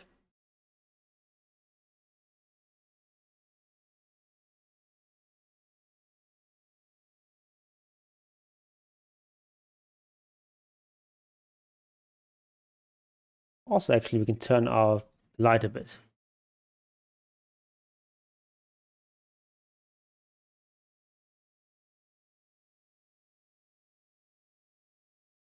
Yeah, I get it. Tomatoes are nightshades. I'll take that. Radiant's bottom tower has Ownage. I don't really think this solves our most important problems. It's always what you want to think about. have fallen. The itemization, like what problems do I have in fights and how do I solve them? Radiant's middle tower can't handle this. And like it helps a bit against Morphling. But Radiant's this Morphling, I mean, what does he actually do? Like he's got the Lincolns. Not really doing much damage.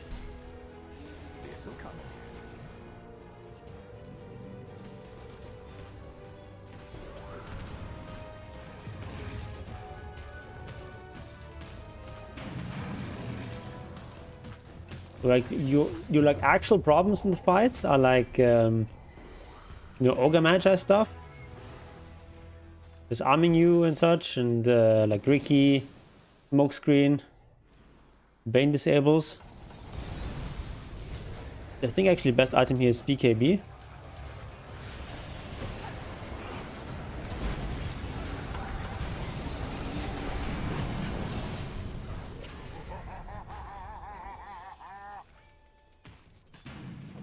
Alright, just go back now. Nice. And I get it that it's like a big stat item in the Universal. It's cool. But shouldn't overvalue that.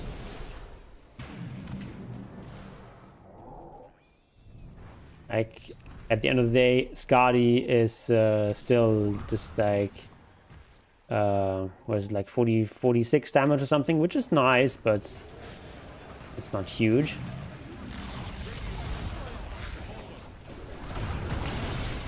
Alright, we're jumping in.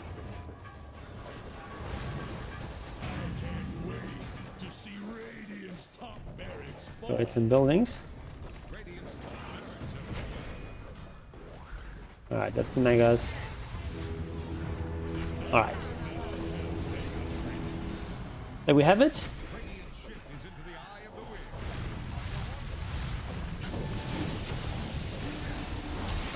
Balls and hydraulic press, that's probably not very healthy.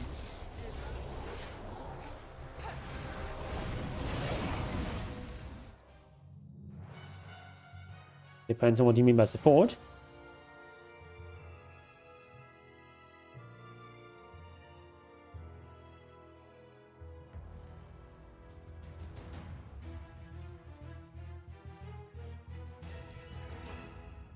All right, Henry, your game. Which one? Where are you? The eternal slave.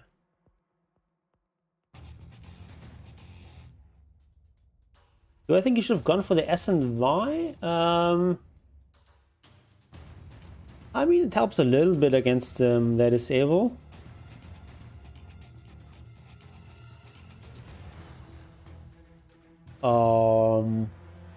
It's not a bad item. But I think just like BKB, just so you can... you press BKB and make sure you actually kill people with the ultimate.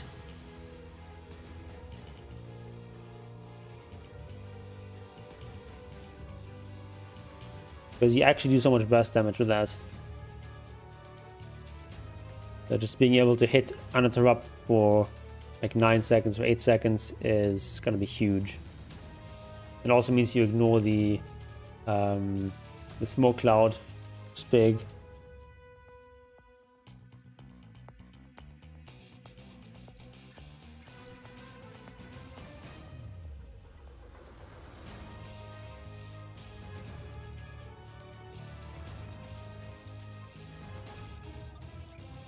Too hard to learn? I mean, he's hard. I don't think he's that hard. Dota 2 is online. Good to know.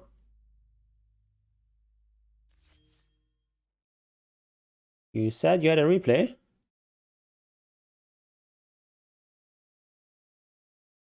Which one? I see more than one game. I see Henry actually playing 5x5.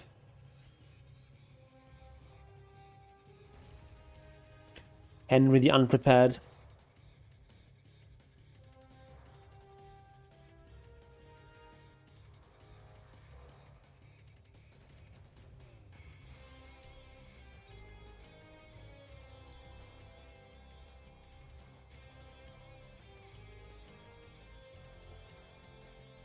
Claim some weekly rewards. The Axe game.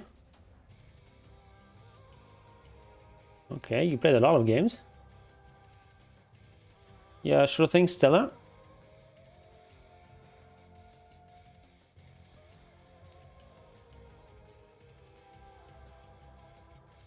Dobby the Free Elf. Statutory Ape. Okay.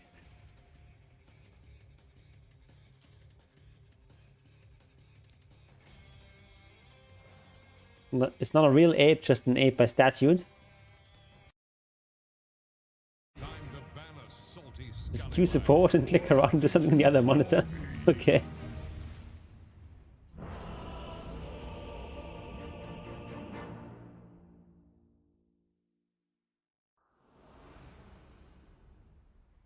Alright. Hello? Prepare I for declare battle. with utter certainty that this one is in the bag. Okay, that's pretty extreme. But I guess we get like runes.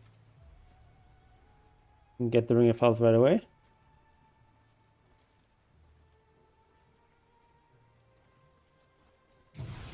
But I think at that point you might as well just not get the Clogging Blade.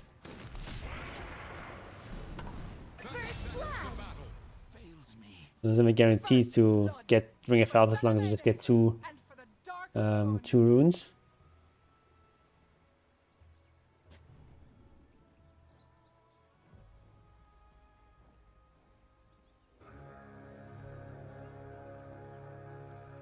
Cast off the lines. We embark for battle. All right.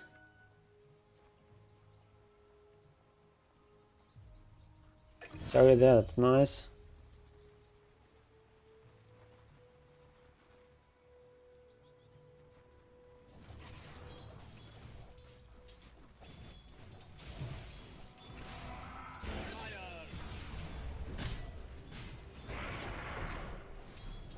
Dobby's still hitting pretty hard.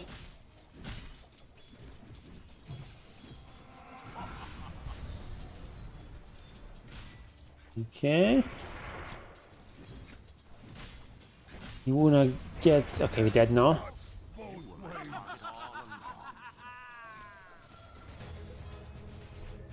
You got 200 gold, spend it.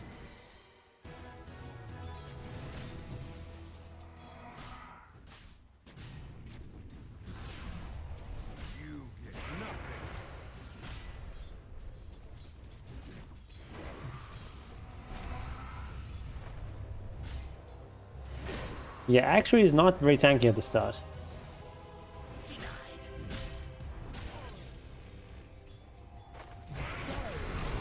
Extra armor helps a lot. Same as you, Time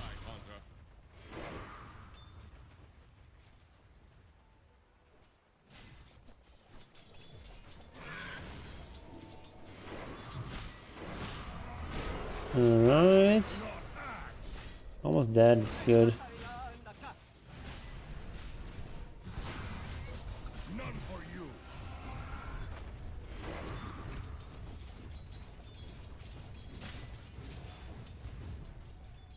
Alright, it's like a counter now instead of being chance based.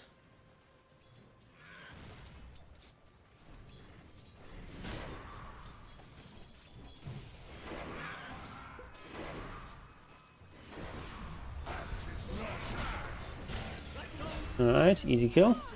Selfish.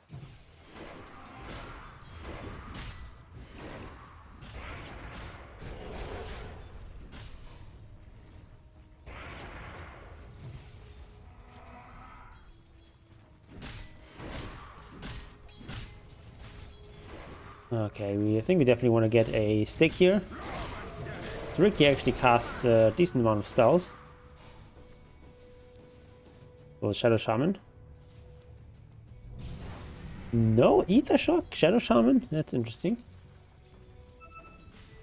I don't know if that's good. It is interesting though. Means nothing What you next see to our is what gets you.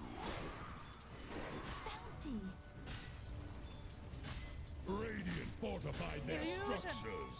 Attack the heroes.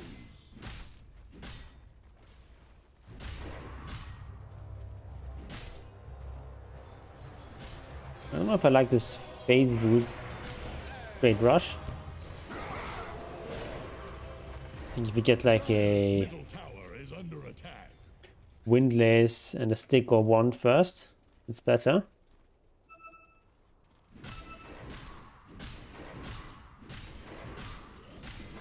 Alright, good farming.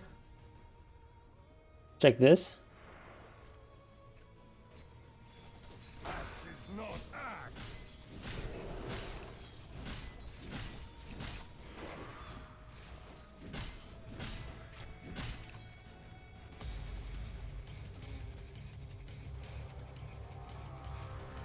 Okay. Like the windlace.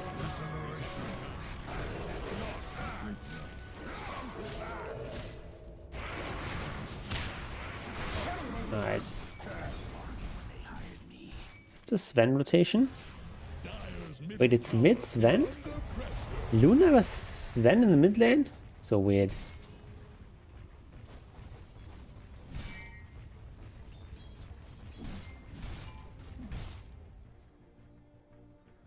Or was it Sven off lane? Oh, it's mid. Wait, whatever. Nature loves me. Nice, dragon creeps onto you. Good, good, good. 13 dominance.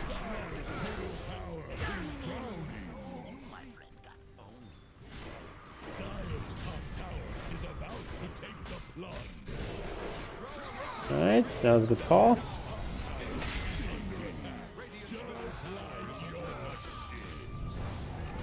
I think Dobby is gonna run free very long. Okay.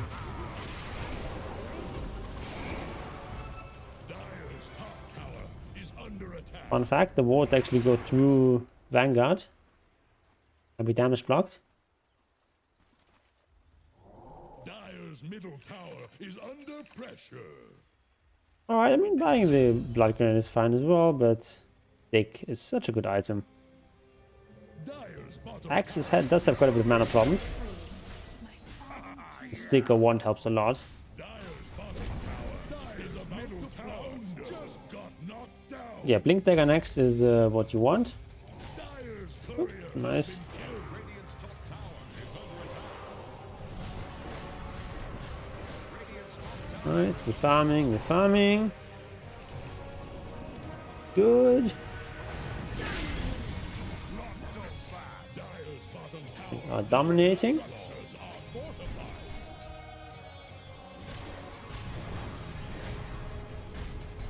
Dire's top tower is about to take the blood. Dire's top tower is gone. It's mine. Okay, so ideally you don't want to show the Blink Dagger right away. I mean, this level probably doesn't matter too much. Radiant's middle tower can't handle this Radiant deluge. think fortification. Ideally you want to already grab like a teammate or two and just smoke when as soon as you get Blink Dagger.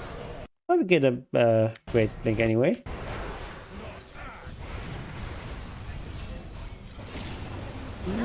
Okay, I guess she's dead. Nice.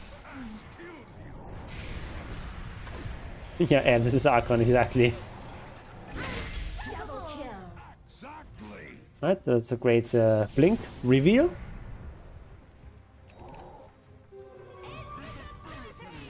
Okay, now probably gonna go into our Blade Mail. There we go. Radiant's bottom tower is staggering. Dire are scanning for enemies. Radiant's middle tower is under attack. Radiant's middle tower can't handle this deluge. Wait, this Radiant's is... middle tower has been denied. Yeah, this is mid Luna and like carry Bloodseeker. So weird. Okay, let's rewatch this.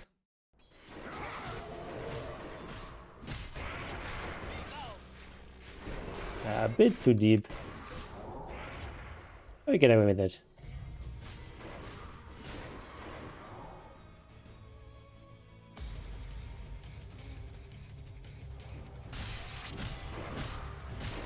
Yeah, we just do this quickly and then just go home.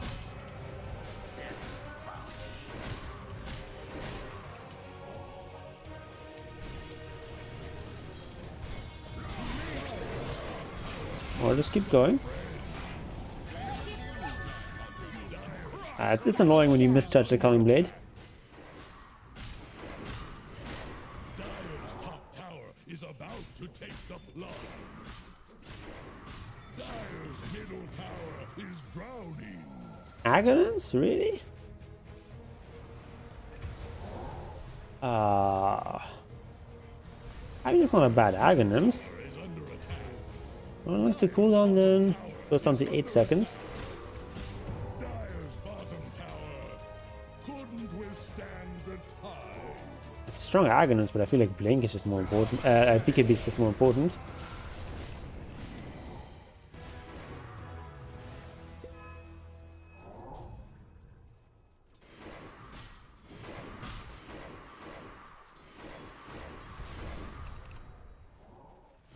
Alright. Does anyone ever actually get the 8 Berserker's Call armor? Like 12 plus the movement speed is so much. Radiant's bottom tower faces a stiff wind for enemies. Right. Probably not the best to push out this lane there.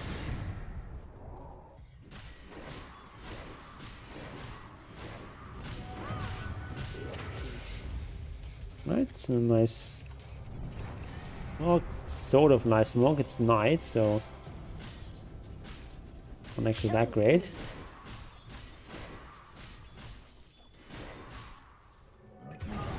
Okay, joining the fights. Double kill. Double kill.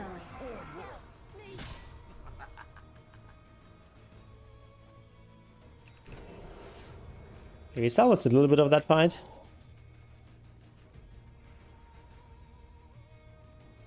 They're trying to bring down Radiant's top tower. Could have gone for this.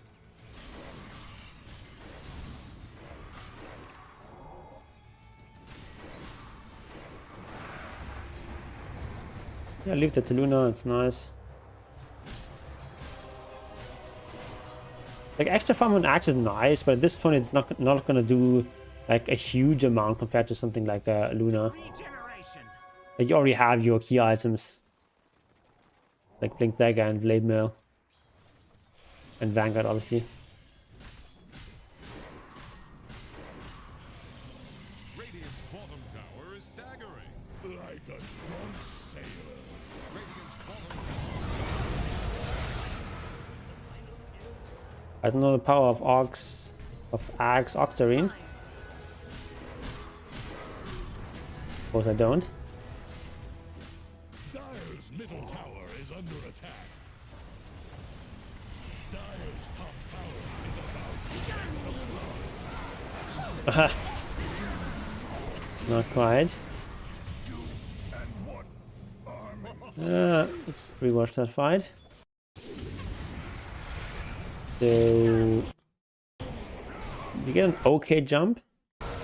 Oh no, Blade Mail. That's a bit unfortunate.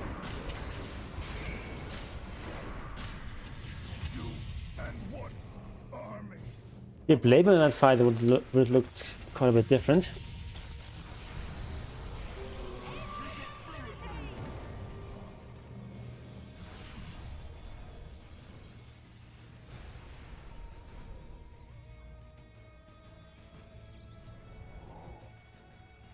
get some. Blessings upon Right, we'll get some.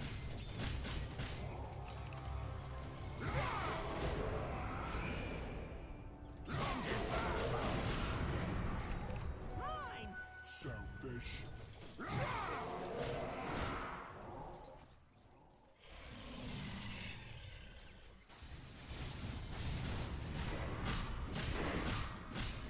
Radiant's bottom tower is staggering. Radiant structures are Like a fortified. drunk sailor.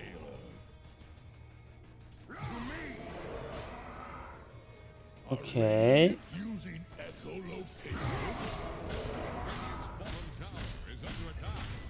Dire's top tower needs some. I mean, we do get a lot of armor from Aghanim's Octarine. Has rung its last bout. Dire's top tower is about to take the plunge.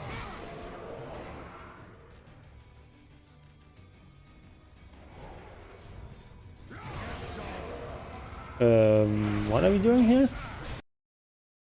Didn't quite understand that. We're just walking up casually here. Invisibly. Are we just jumping in blindly here? Why?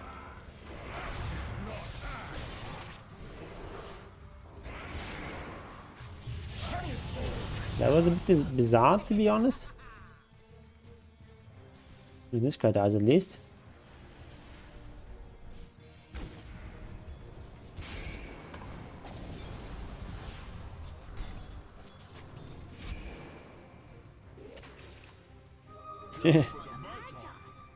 Disassembling and assembling is not that easy. Got it. Oh, we're dead anyway. We got time.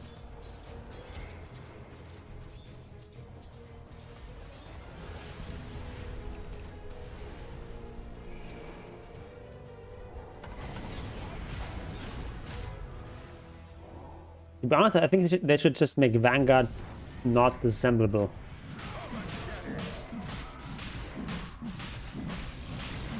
It's like the fact that it's such a strong early game item, and then later on you can just disassemble it and make all sorts of useful stuff out of it. So strong.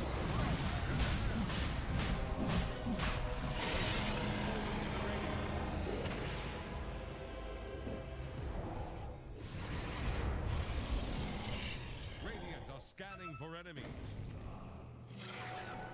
Like there should be some sort of cost to going for the very strong early game item. Line to Radiant's middle tower. Okay, got him.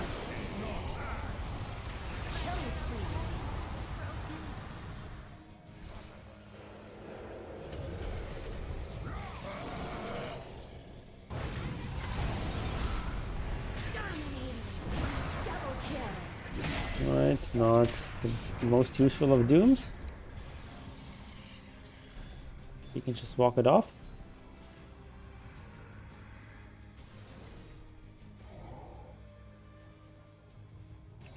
Dire's middle tower is drowning. But now, Dire's middle tower is under pressure. that is a lot of armor. Ride their structures.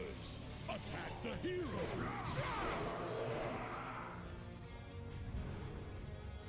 Dire's middle tower is under pressure. Dire's middle tower has fallen.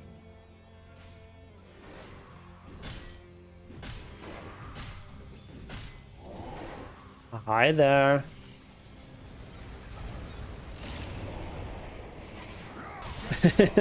That's a nice cheeky play. It does look like a viewer replay though.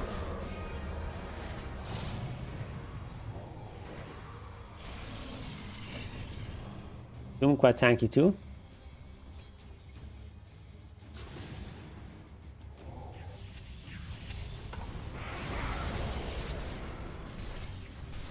Alright, got him. Dire fortified their structures. Dire's top tower.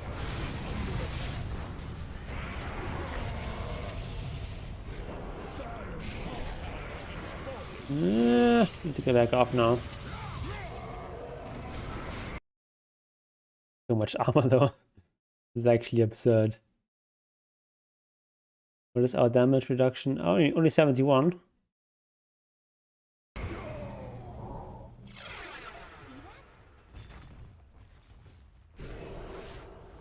Oh, you call on them blink. Yeah, that stuff happens.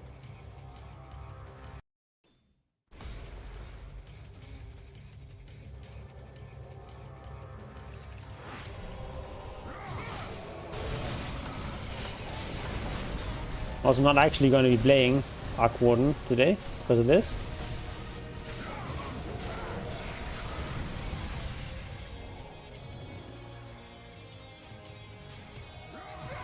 Lotus Orb? Okay.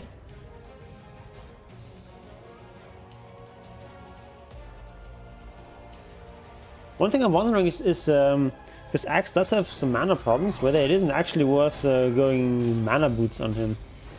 Or face boots. I mean, face boots is really strong. But mana boots that actually disassemble, you can get travels after.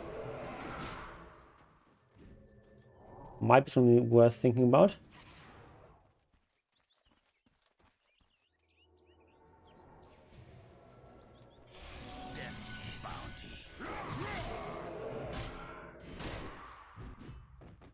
Speed better, probably.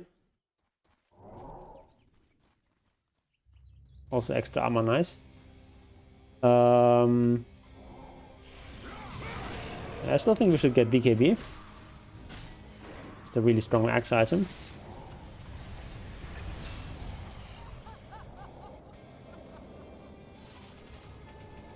Are Radiant using echolocation? Well, strength ring obviously also nice. Radiant's bottom tower faces a stiff wind.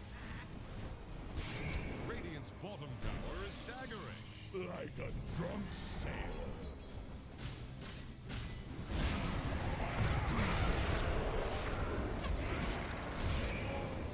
Why does this kill on Luna?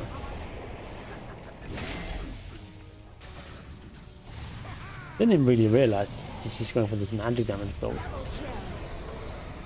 Okay, she's mid, but still. Right, down with her, and I think you should actually carry Dust with you. The Windless is nice, but Dust is more important. Like if you're playing Initiator and you've got Invis here in enemy team, just so important to have Dust.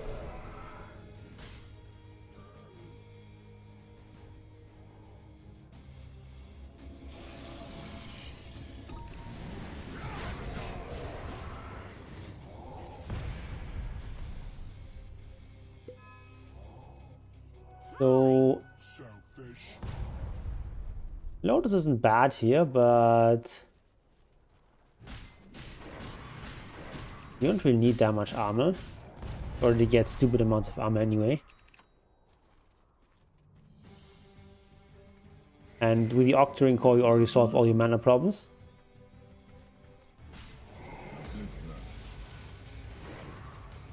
It's really just for the active. There's probably better items now.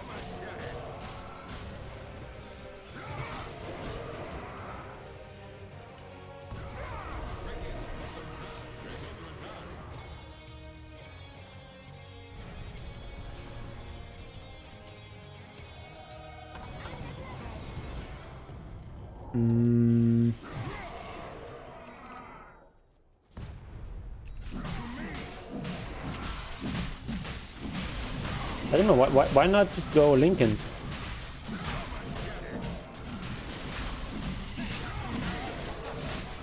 I guess they have some stuff to proc that. Yes, Infernal Blade. He lives in a rough neighborhood. Time to move. Radiant are scanning for enemies.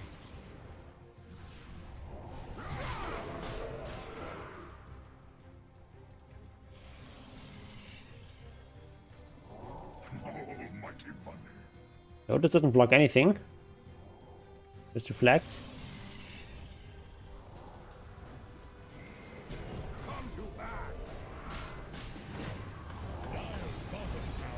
Is about to flounder.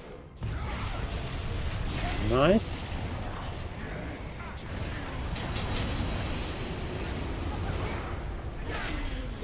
Right.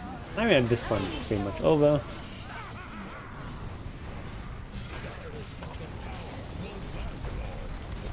Dire's bottom tower has Stormhammer. bottom tower. Yeah, as long as there's enough BKB. Dire structures are fortified. Dire's bottom tower. Dire's bottom tower. Dire's will stand its fall. Dire's middle tower just got knocked down. Alright. Dire's top tower is gone. Dire's top Yeah, Lotus in general is like a really, really strong item. But yeah, the active is only going to be active. Doesn't have like it has like what is it, like 40% uptime?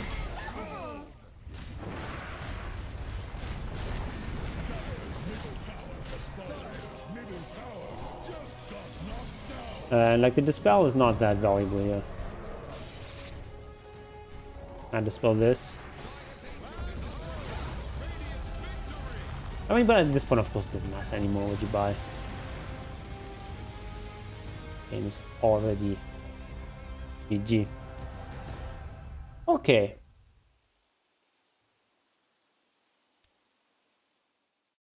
I think I'll do one more game. So if anyone else has a replay, now would be the time. Otherwise, I'll look for another nice Arc Warden game.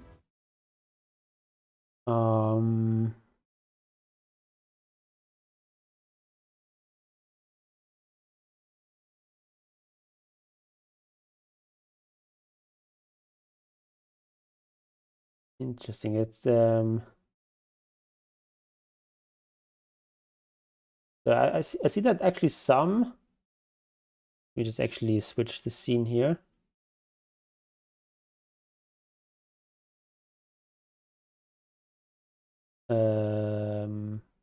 What is it?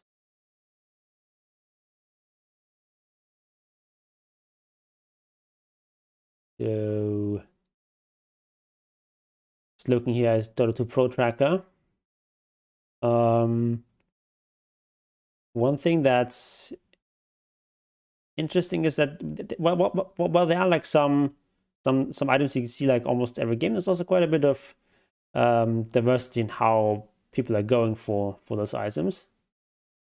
Right, you see people really prioritizing that Maelstrom in some games. Usually it's the Midas first.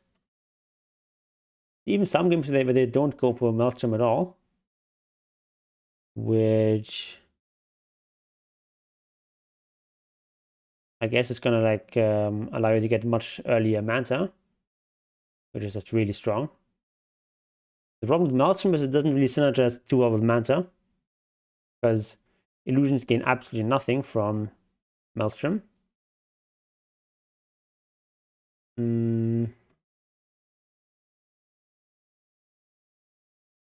don't actually know this this player Jack Boys, but let's maybe watch the game. It's a very long and one-sided game though. Let's watch like a little bit of this.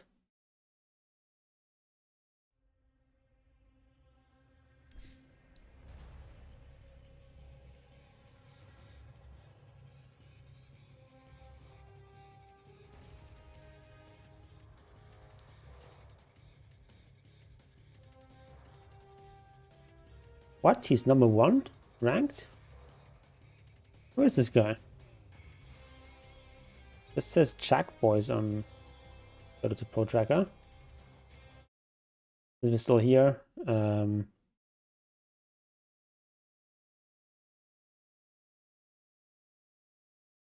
Dota 2, who's Jack Boys?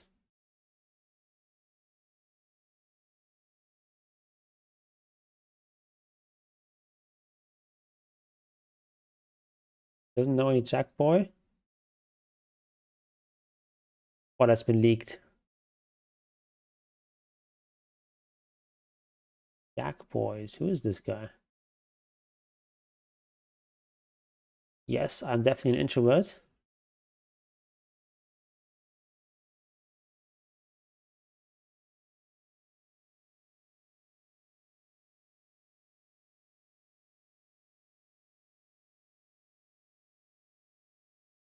Oh, Jackie is also known as Jack Boys.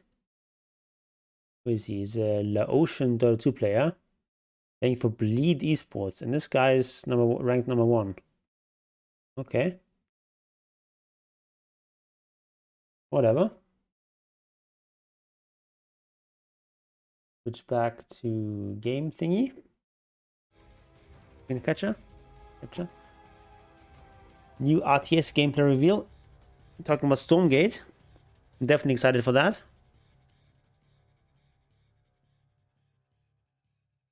Because we don't know very much about like actual gameplay. So like on Sunday is the first time we're actually getting to see something. But from what the devs have been saying, looks pretty promising. Although I'm not entirely wowed with the graphics, I do think what's very positive is that the visuals are quite clear. And you can actually distinguish units and buildings and such. That was, I think, like one of the biggest downsides of AoE4. Everything just looks so similar. It's just actually pretty hard to distinguish like horsemen from knights, or like infantry units. As soon as they start throwing their torches, they all just look kind of alike. Usually you can tell units apart by their weapons, but when they're all throwing those torches, it's quite difficult to tell what is what. But from what we've seen so far, at least, Stormgate has much cleaner graphics. 30 seconds to battle. Alright, so we're starting with stick, circlet, double branch. Alright.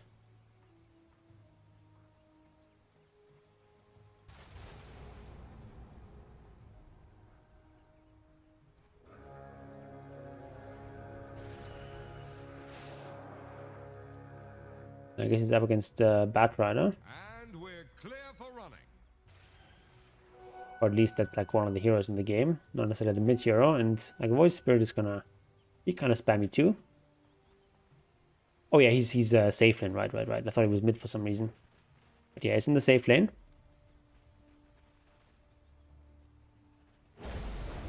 Yes, visual clarity. Indeed. First blood. First blood. And it's already icing over. That's something that the Blizzard games have traditionally done a pretty good job. And there's a lot of like ex-Blizzard employees here, so hopefully they'll do a good job there as well.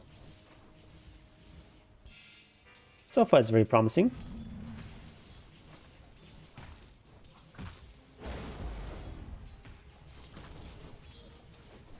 Okay. Not the strongest of lanes, Maiden plus Arc Warden.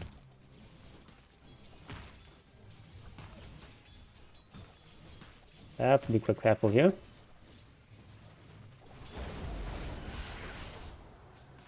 I thought Maiden 1 might be dead there, but she's fine.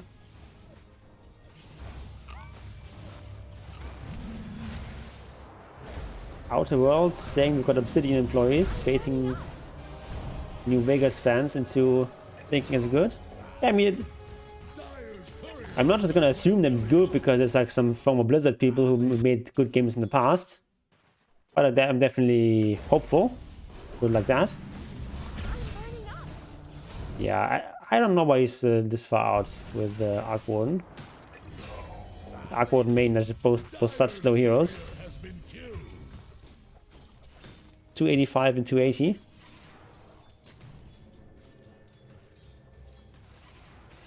Dire structures are fortified. Alright, that's a lot of damage.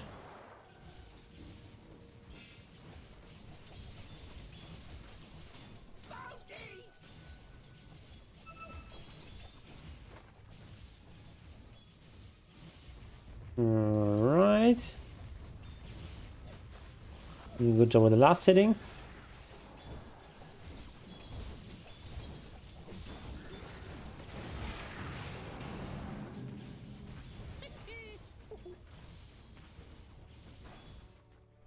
Okay.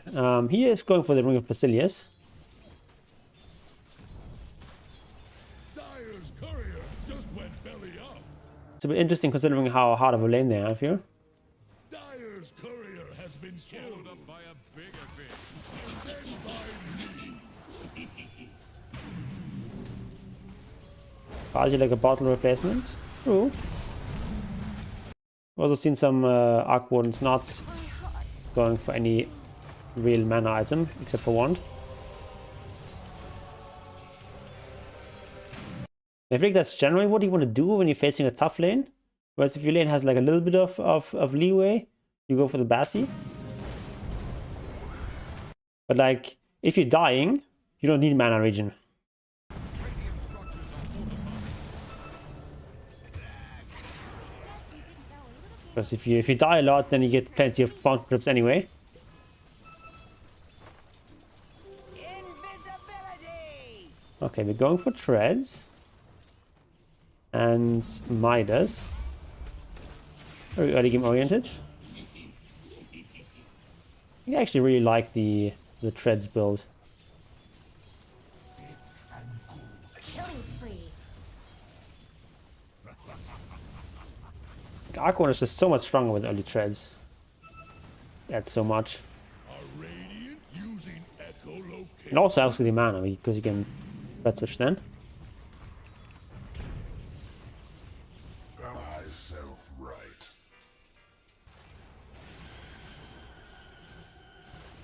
Alright, this is pretty efficient farming. Radiant's middle tower can't handle this deluge. This way you are in tower protection, you get the armor and the region, and you're fairly safe, but not safe enough. And that's a lot of heroes though. You need 4 heroes for that. And I do get the bottom tower in exchange. I have to remember that this is like a really good farming spot on a ranged hero, ranged carry. I never really abused it, but it's actually really smart. Dominating.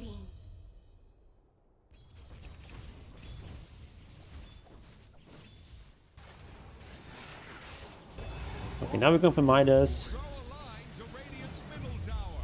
It's sinking, just like your ship.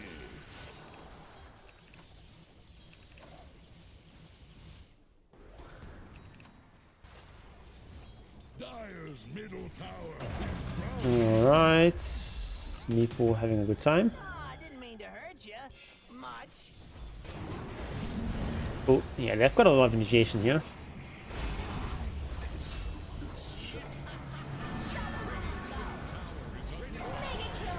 They even got the Tempest double.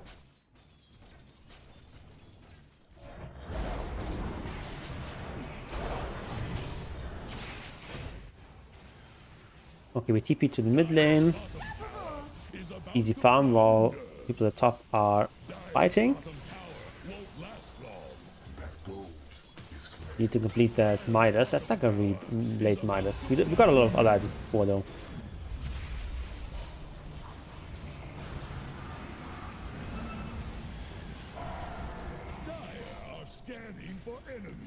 But it's definitely gonna slow down our item progression, getting Midas so late.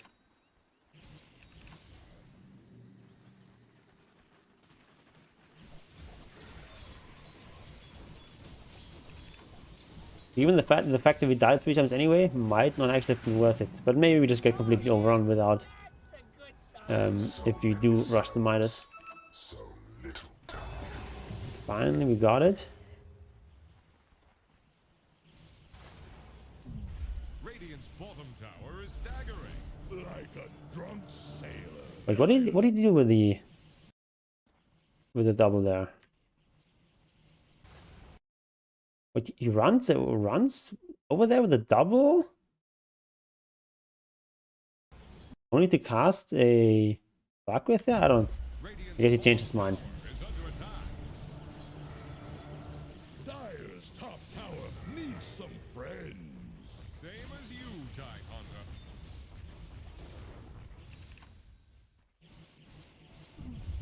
Alright, just using. Dire's courier just went belly up. Oh, yeah, actually, it was 1 level in Flux. That's interesting. Like, Flux scales pretty well, doesn't it? I guess if you can't you're really aggressive, then it's worthless. Not really a farming ability. I mean, you can sort of use it for farming, like kill the small crews first and then cast on the big guy, but not ideal for farming. Yes, the field actually does give you quite a bit for farming. Like, wait, how does it work these days? You get attack speed, and then for the Tempest double you do extra damage. Okay, that's if you stack both bubbles, you see a lot of DPS. Killing spree. Double kill. Alright, so for this fight, of course, like let's actually jump back a little bit here. Alright, so trying to find something in this fight, but he can't really. Killing spree. Double kill. Oh my god, yeah.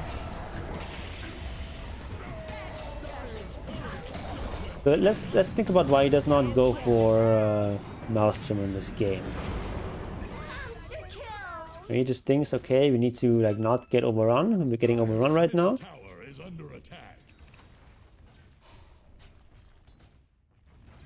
Um, Dire's middle tower is drowning.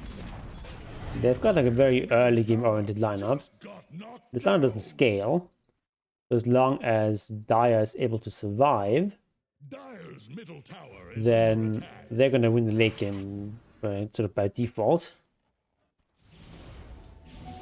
You also have this Meepo, who's also quite a greedy hero. Gonna be taking a lot of farms, so I can see it. What MMR are we watching? 9.5k or something average? This is Jackie, who's apparently currently ranked number 1.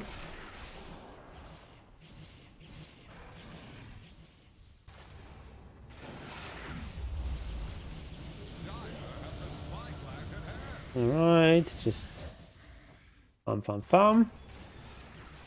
Radiant's bottom tower is staggering. Like a drunk sailor. Radiant's bottom tower faces a stiff. Interesting that he's farming here with agi treads. I think I would have farmed with strength treads, but I guess he's thinking, okay, if I get jumped, I'm dead anyway. Maybe that's the idea. Okay, but no big fight at the gate. Meepo is there, so Arc kind of has to go there too. You see TP's now. It's a little bit late to TP in there though. Oh, it's just the clone. Okay, that makes sense. That makes a lot more sense. Win-loss record today, 0-0. Been playing any games.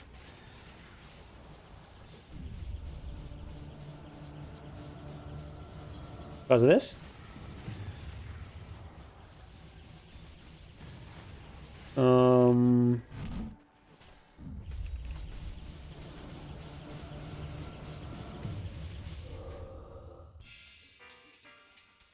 We finally have the Manta. Radiant's middle tower can't handle this deluge. Roshan is Why should I play FTL? What's good about FTL? Why should I be excited about that game?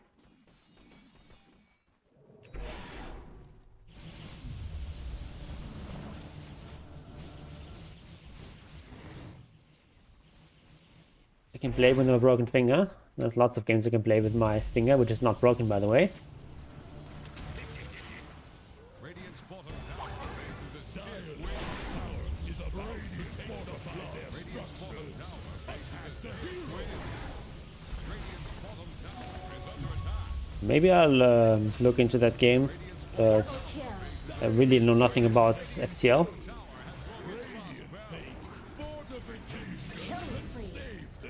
Kind of thinking about maybe playing some Knights of the Old Republic for Sunday.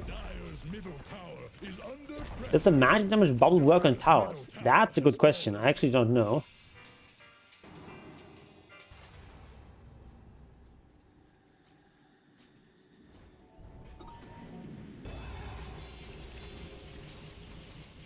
Like most magic damage stuff doesn't work on towers, but maybe it might. I think probably not.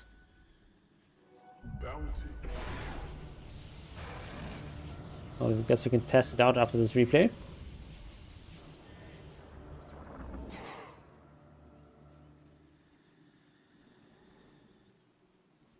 Dire's top tower is under attack. Yeah, Hurricane Pike seems like a really strong item in the game. It's just so much jump, and you want to be as far away as possible. To take the plunge. It's like being able to get like away from Husker, for example, is so valuable.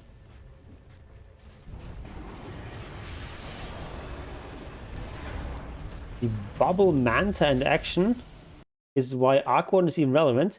Wait, does the magic damage from the bubble also work on the illusions?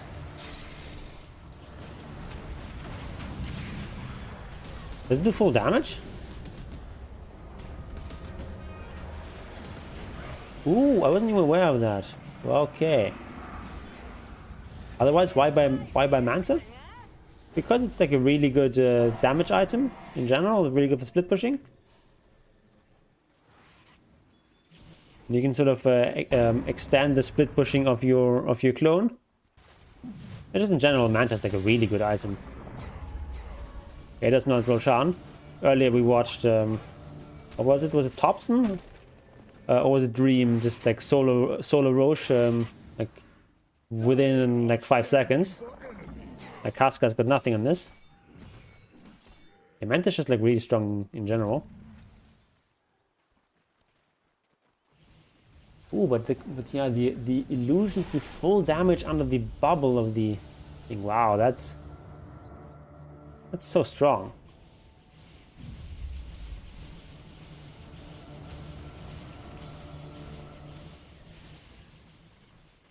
That's interesting.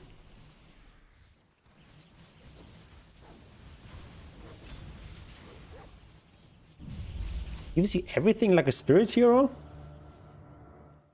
How does it make you like a spirit hero? Mirrors of my delight.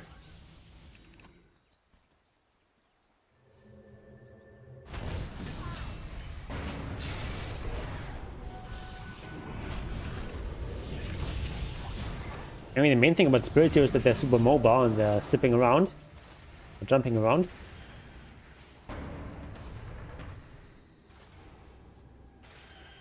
The Manta is like kind of an escape.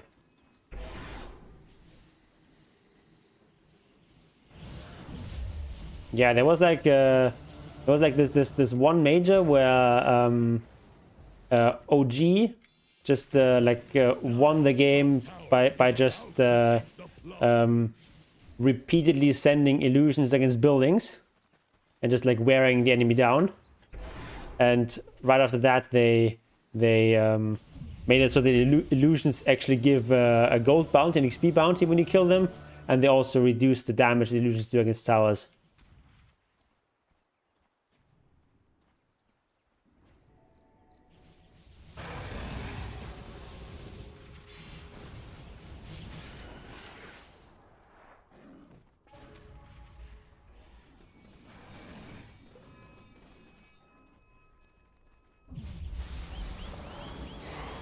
That's a lot of damage. Arc Warden just does so much damage.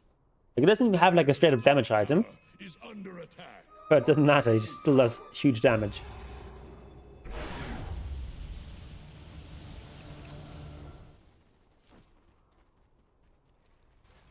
Yeah, that's pretty good for Meepo too. It's seeking, just like your shit. Definitely what I want to test with the magic bubble also works against buildings. Don't think it does though.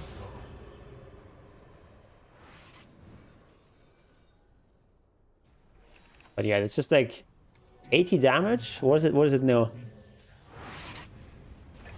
120 damage? Oh, that's like a talent, right? Yeah, that's the 15 talent.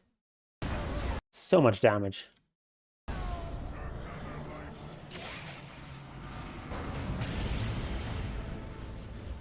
Oh, he is in trouble here though. Double kill.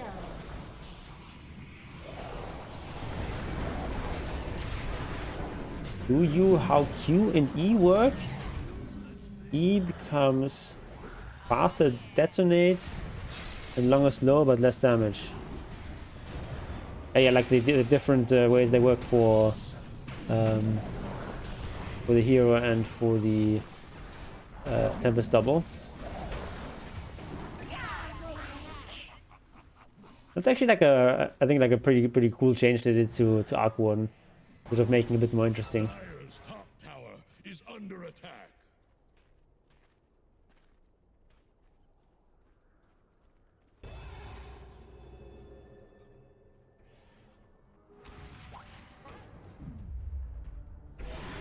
Yeah, I'm actually liking this sort of less greedy version of Arc Warden when you have like another carry-ish kind of hero. You're still gonna farm pretty well in late game. You're still gonna outscale.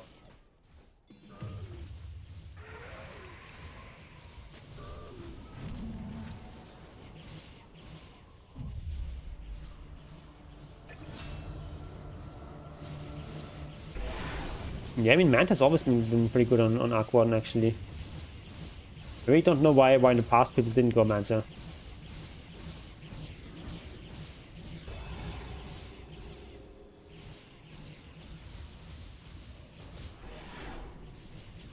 Like, one of the problems with the split pushing of the clone is that at some point it just times out, but you can just, if you just use your clone and then use your Manta a little bit later, you can have like full uptime for split pushing in the lane.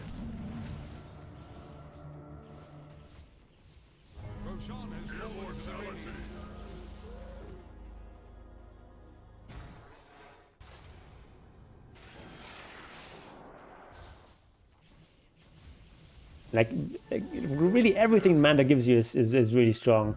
All those extra stats. I mean, the int is not that important, but attack speed, movement speed, illusions, all very good.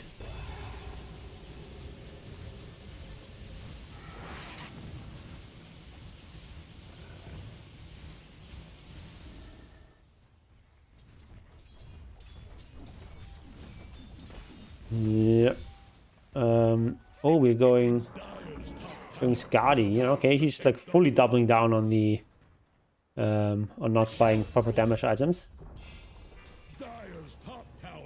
Actually, again, it's actually okay. Like it's 3.0 on agi and 2.6 on strength. That's pretty decent. Like 2.6 strength gain and 2.6 int gain is really good on an agi hero, and 3.0 is not the best, but it's okay. Most other ranged agi heroes don't have much higher than this.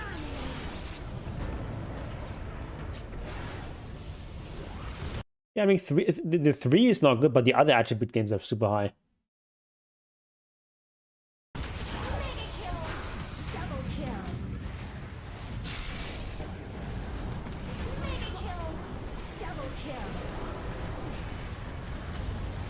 But this doesn't look that great. Maybe should have saved for buyback.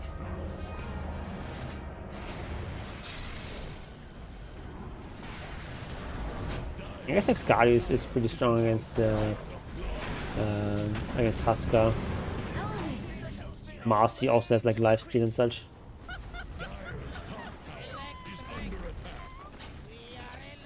I guess he just wants to be able to survive.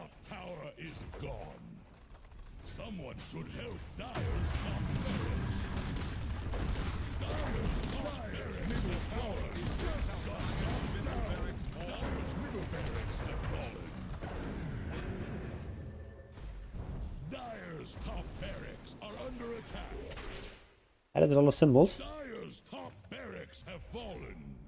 Regeneration.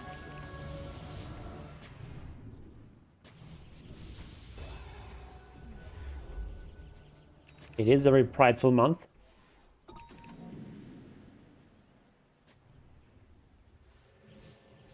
Good, know all the gender and sexuality flags, color symbols. They're inventing a new one every week, so no, I don't know all of them.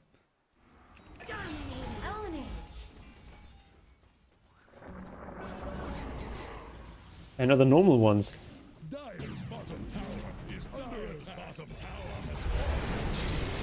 Alright, let me actually go back a little bit here.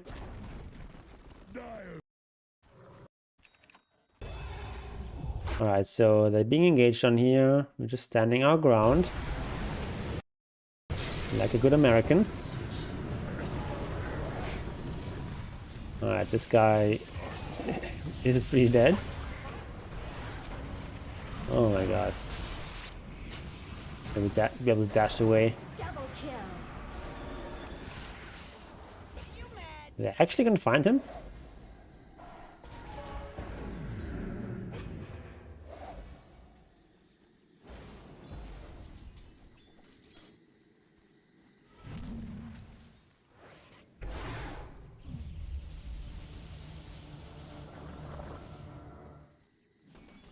Yeah, I heard that Arc Warden supports the Second Amendment. Hello, Wraithband here. Nice. Oh, he actually sold? No, but he sold his treads? Killing spree. Guess he wants to get that boost of travel too.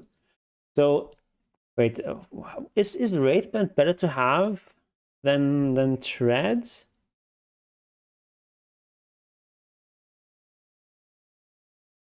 I mean, it's 25 and 10 attribute. This is 10 attack speed. No, I think the Treads is better to have than the Wraithband. I guess you get more for selling it though.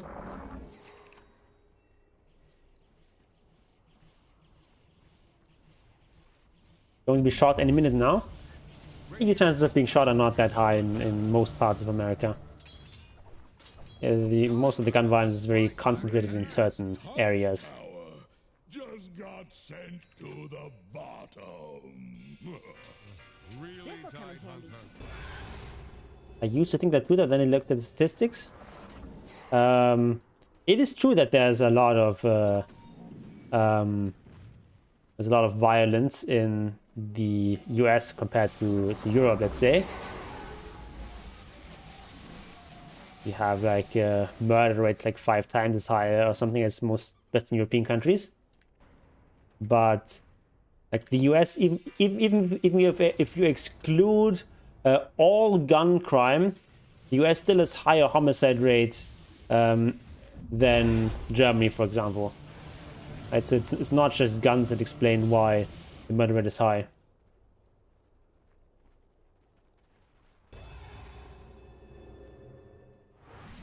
I don't think society is generally evil. What I do think is that nature is basically evil. Society is good, fundamentally. It protects us from the evils of nature. Right, we're going for MKB.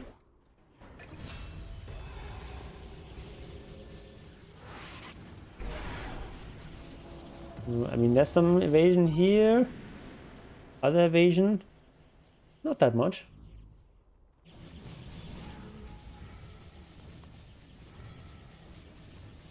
You really need this? I don't know. It feels like it's always really, really strong on Arc Warden to get Silver Edge.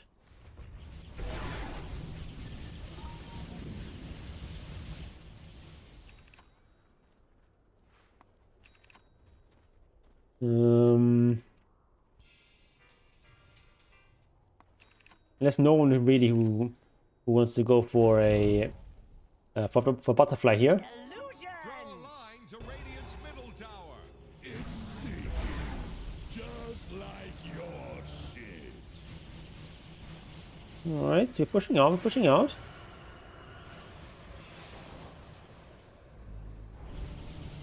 I feel like they really should nerf Manta style a bit.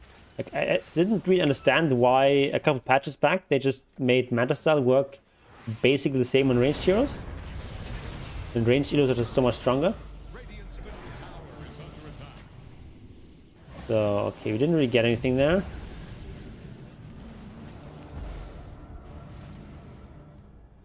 Bit unfortunate. So now we need to be careful because we already used our cooldowns. A good thing is the cooldown is very low, only 40 seconds.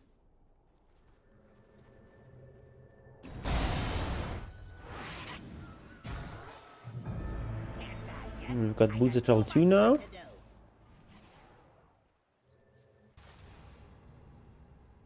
Diffusal?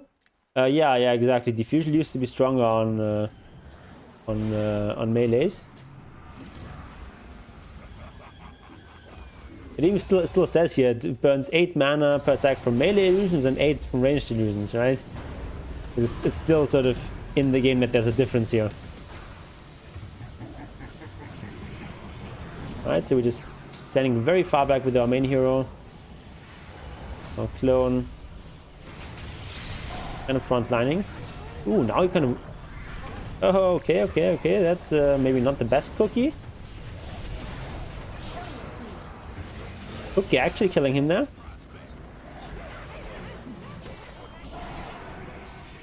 I don't really think that that Manta is necessarily too good on melee heroes. Like sure, someone like an anti-mage or something does really good job with Manza, but on most melee heroes it's not actually that broken. Like I don't think it's broken on a hero like Juggernaut, let's say. But on so many range heroes it's so strong. Killing spree. His range heroes are just so strong. With melee illusions, you always can just sort of back off. And then you just have to chase and don't really do damage. But range illusions are totally different beast. Sage and Yasha? Okay.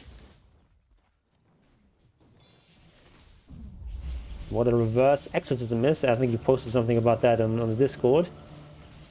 What was it?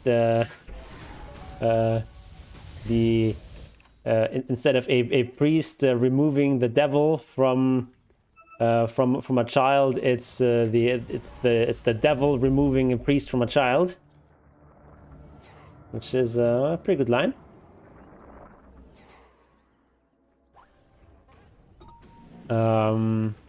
What would I buy here?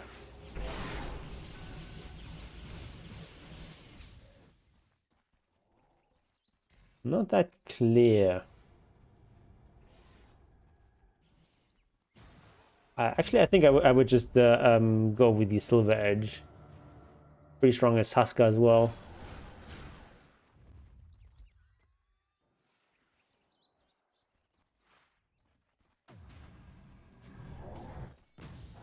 That joke is terrible and funny.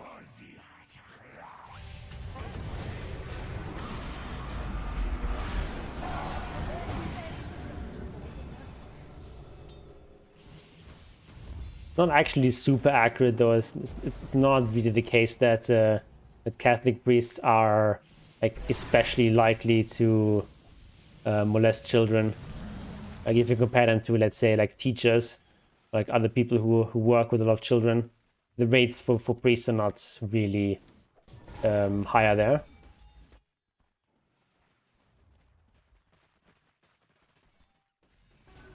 But of course, if you're like upholding someone as like a moral exemplar and like a leader and so on, they should be doing better than the average. And yes, the church, I don't know if it's still the case, but at least in the past they tended to really cover that sort of stuff up, which of course is unacceptable. Man in a Fire is such a good ability. But yeah, late game Huska is just no longer really a thing.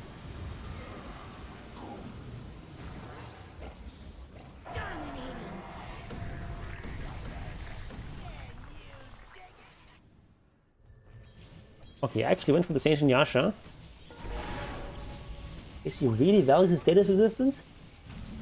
Dire's middle tower is under attack. I don't know about that. Asuka with E-Blade Dagon.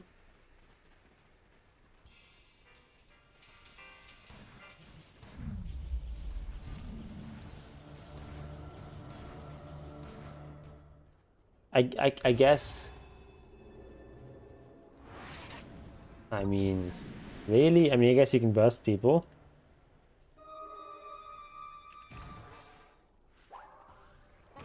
Wait,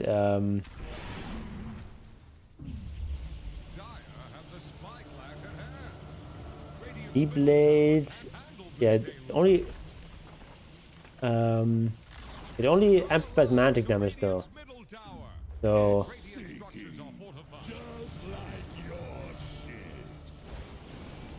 what talent do we have there for that? Radiant structures are fortified. Radiant's middle barracks. I don't really know why Huska would want E-Blade Dagon. I mean, just in general, it's very strong to be able to burst one person in late game, and I mean, Dagonfire is the most expensive item in the game. With the life break damage of... I mean, it is quite a bit of damage. But I don't know. Like, it's like so far out of the way of normal Husker items.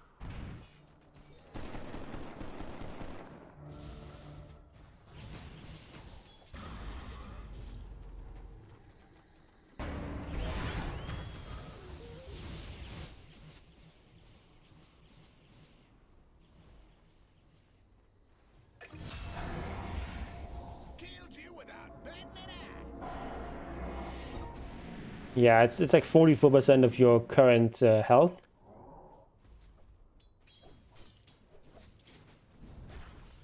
But the problem is like Husker is not a fast farmer. So it's not like you can just pull an E-Blade and Dragon 5 out of your ass. That's like... What is that? It's like 12 or 13k gold or something like that? Harm unseen.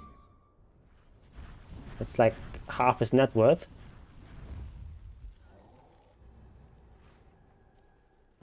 Are Radiant using echolocation?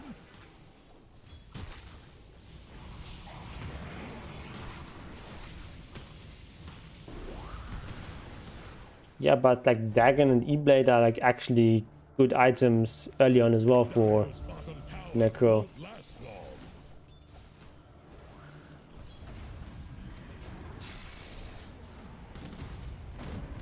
Dire's bottom tower couldn't withstand the Alright, so...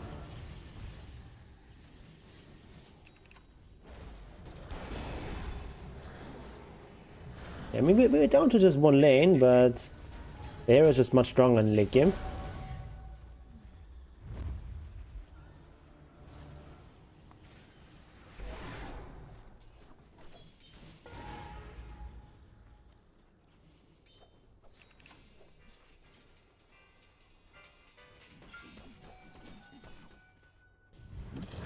What does Meepo actually have? Okay, he's also pretty much...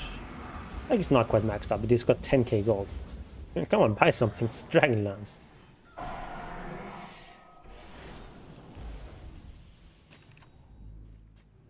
Yeah, I mean, Dagon, like, Dagon 5 is genuinely a really good item. It's just super, super expensive.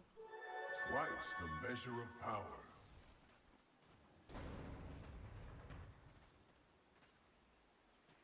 It's 800 damage every... 800 damage every... What's the cooldown? Wait, cooldown doesn't go down anymore?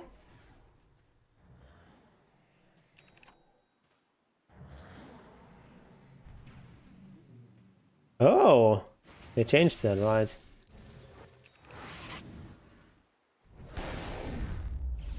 Oh, it doesn't display? Okay, yeah. 15 seconds, that's like a very little cooldown. That's like genuinely pretty much like the main reason to upgrade Dagon. It's just like much lower cooldown. Because like difference between 35 and 15 is huge.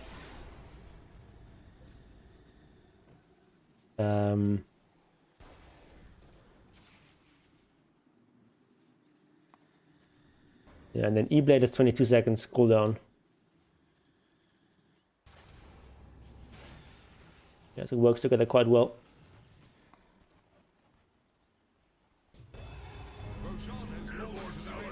Yeah, being able to burst people is quite valuable in late game.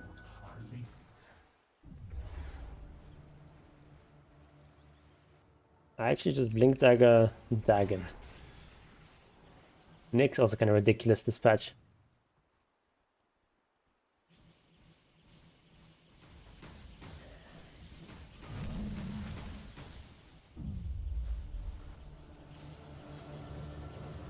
What's our friend the Meepo buying? Oh, he bought Aghanims. Okay.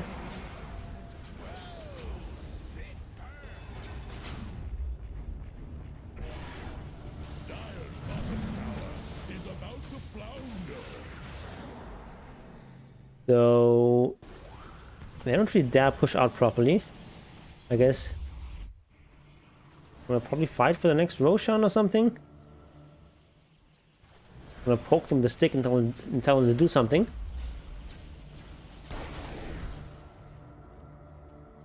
Good thing can speed up.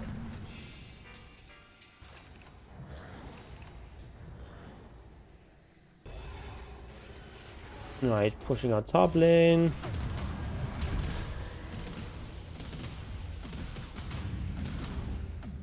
Okay, pretty strong.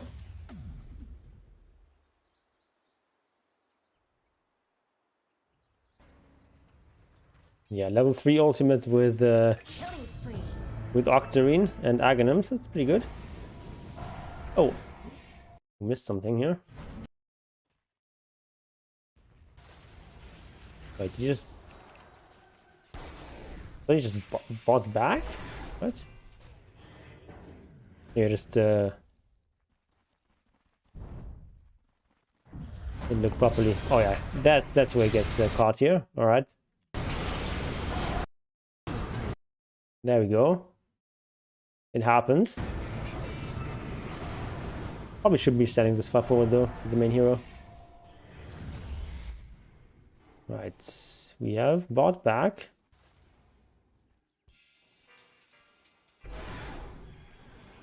And yeah, he's got 4k HP, but he still gets bursted easily. Actually ridiculous. Agents of the void.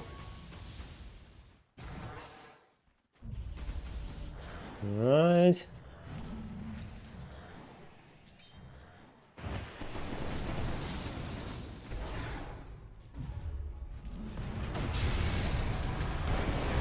All right.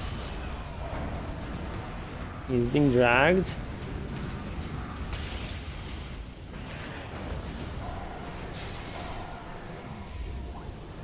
And meanwhile, Crystal Main is like a pretty strong hero. Freezing Field with Shard is so strong. Alright, got him.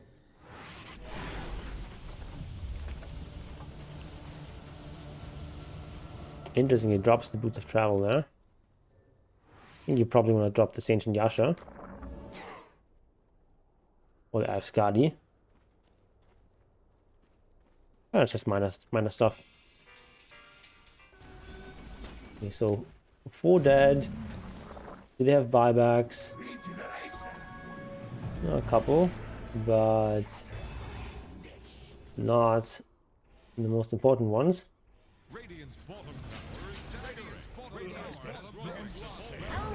Oh yeah, it's gonna be game.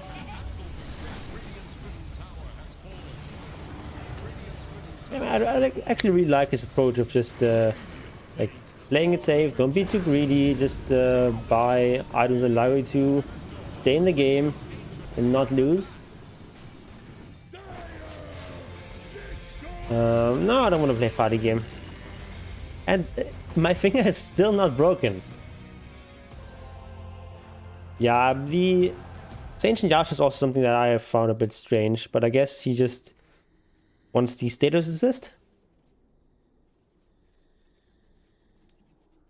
But yeah, I think it would have gotten something different. Okay, I think that's going to do it for today. I got some good inspiration on Arc Warden, and when I'm back to actually playing him, I'm going to play him in some unranked games first, and then go into ranked. Yeah, Halberd, you can go Halberd there. Yes, S and Y is a bit more damage. I did actually also play an unranked game of Arc Warden a little bit back.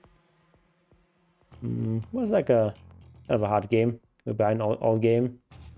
I wasn't quite able to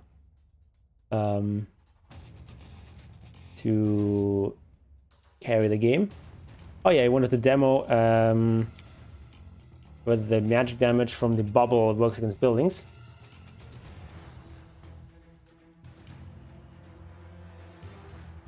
If it interests you to know it all.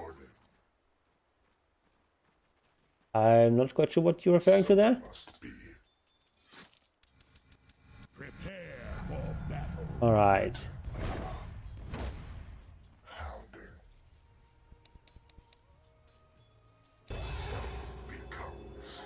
Okay, this is how much.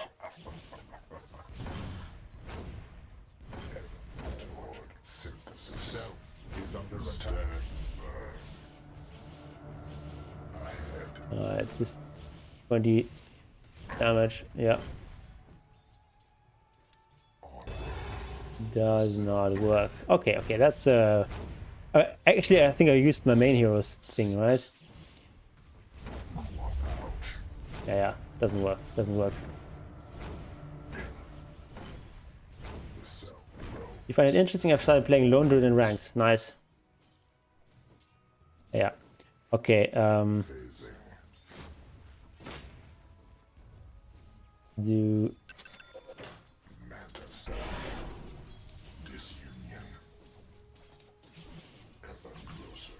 Oh.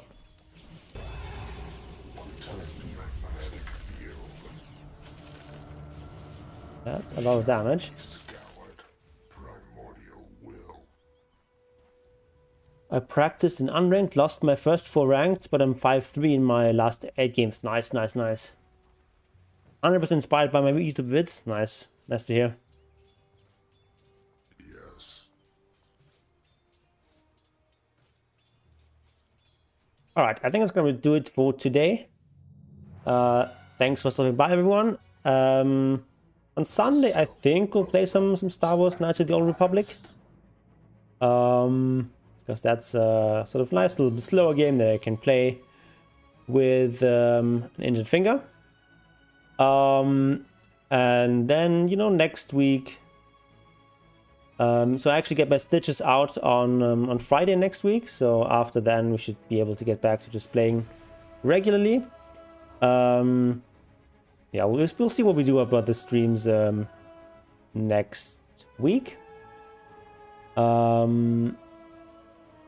Yeah, so thanks for watching, and I'll see you on Sunday. Goodbye, and enjoy your weekend.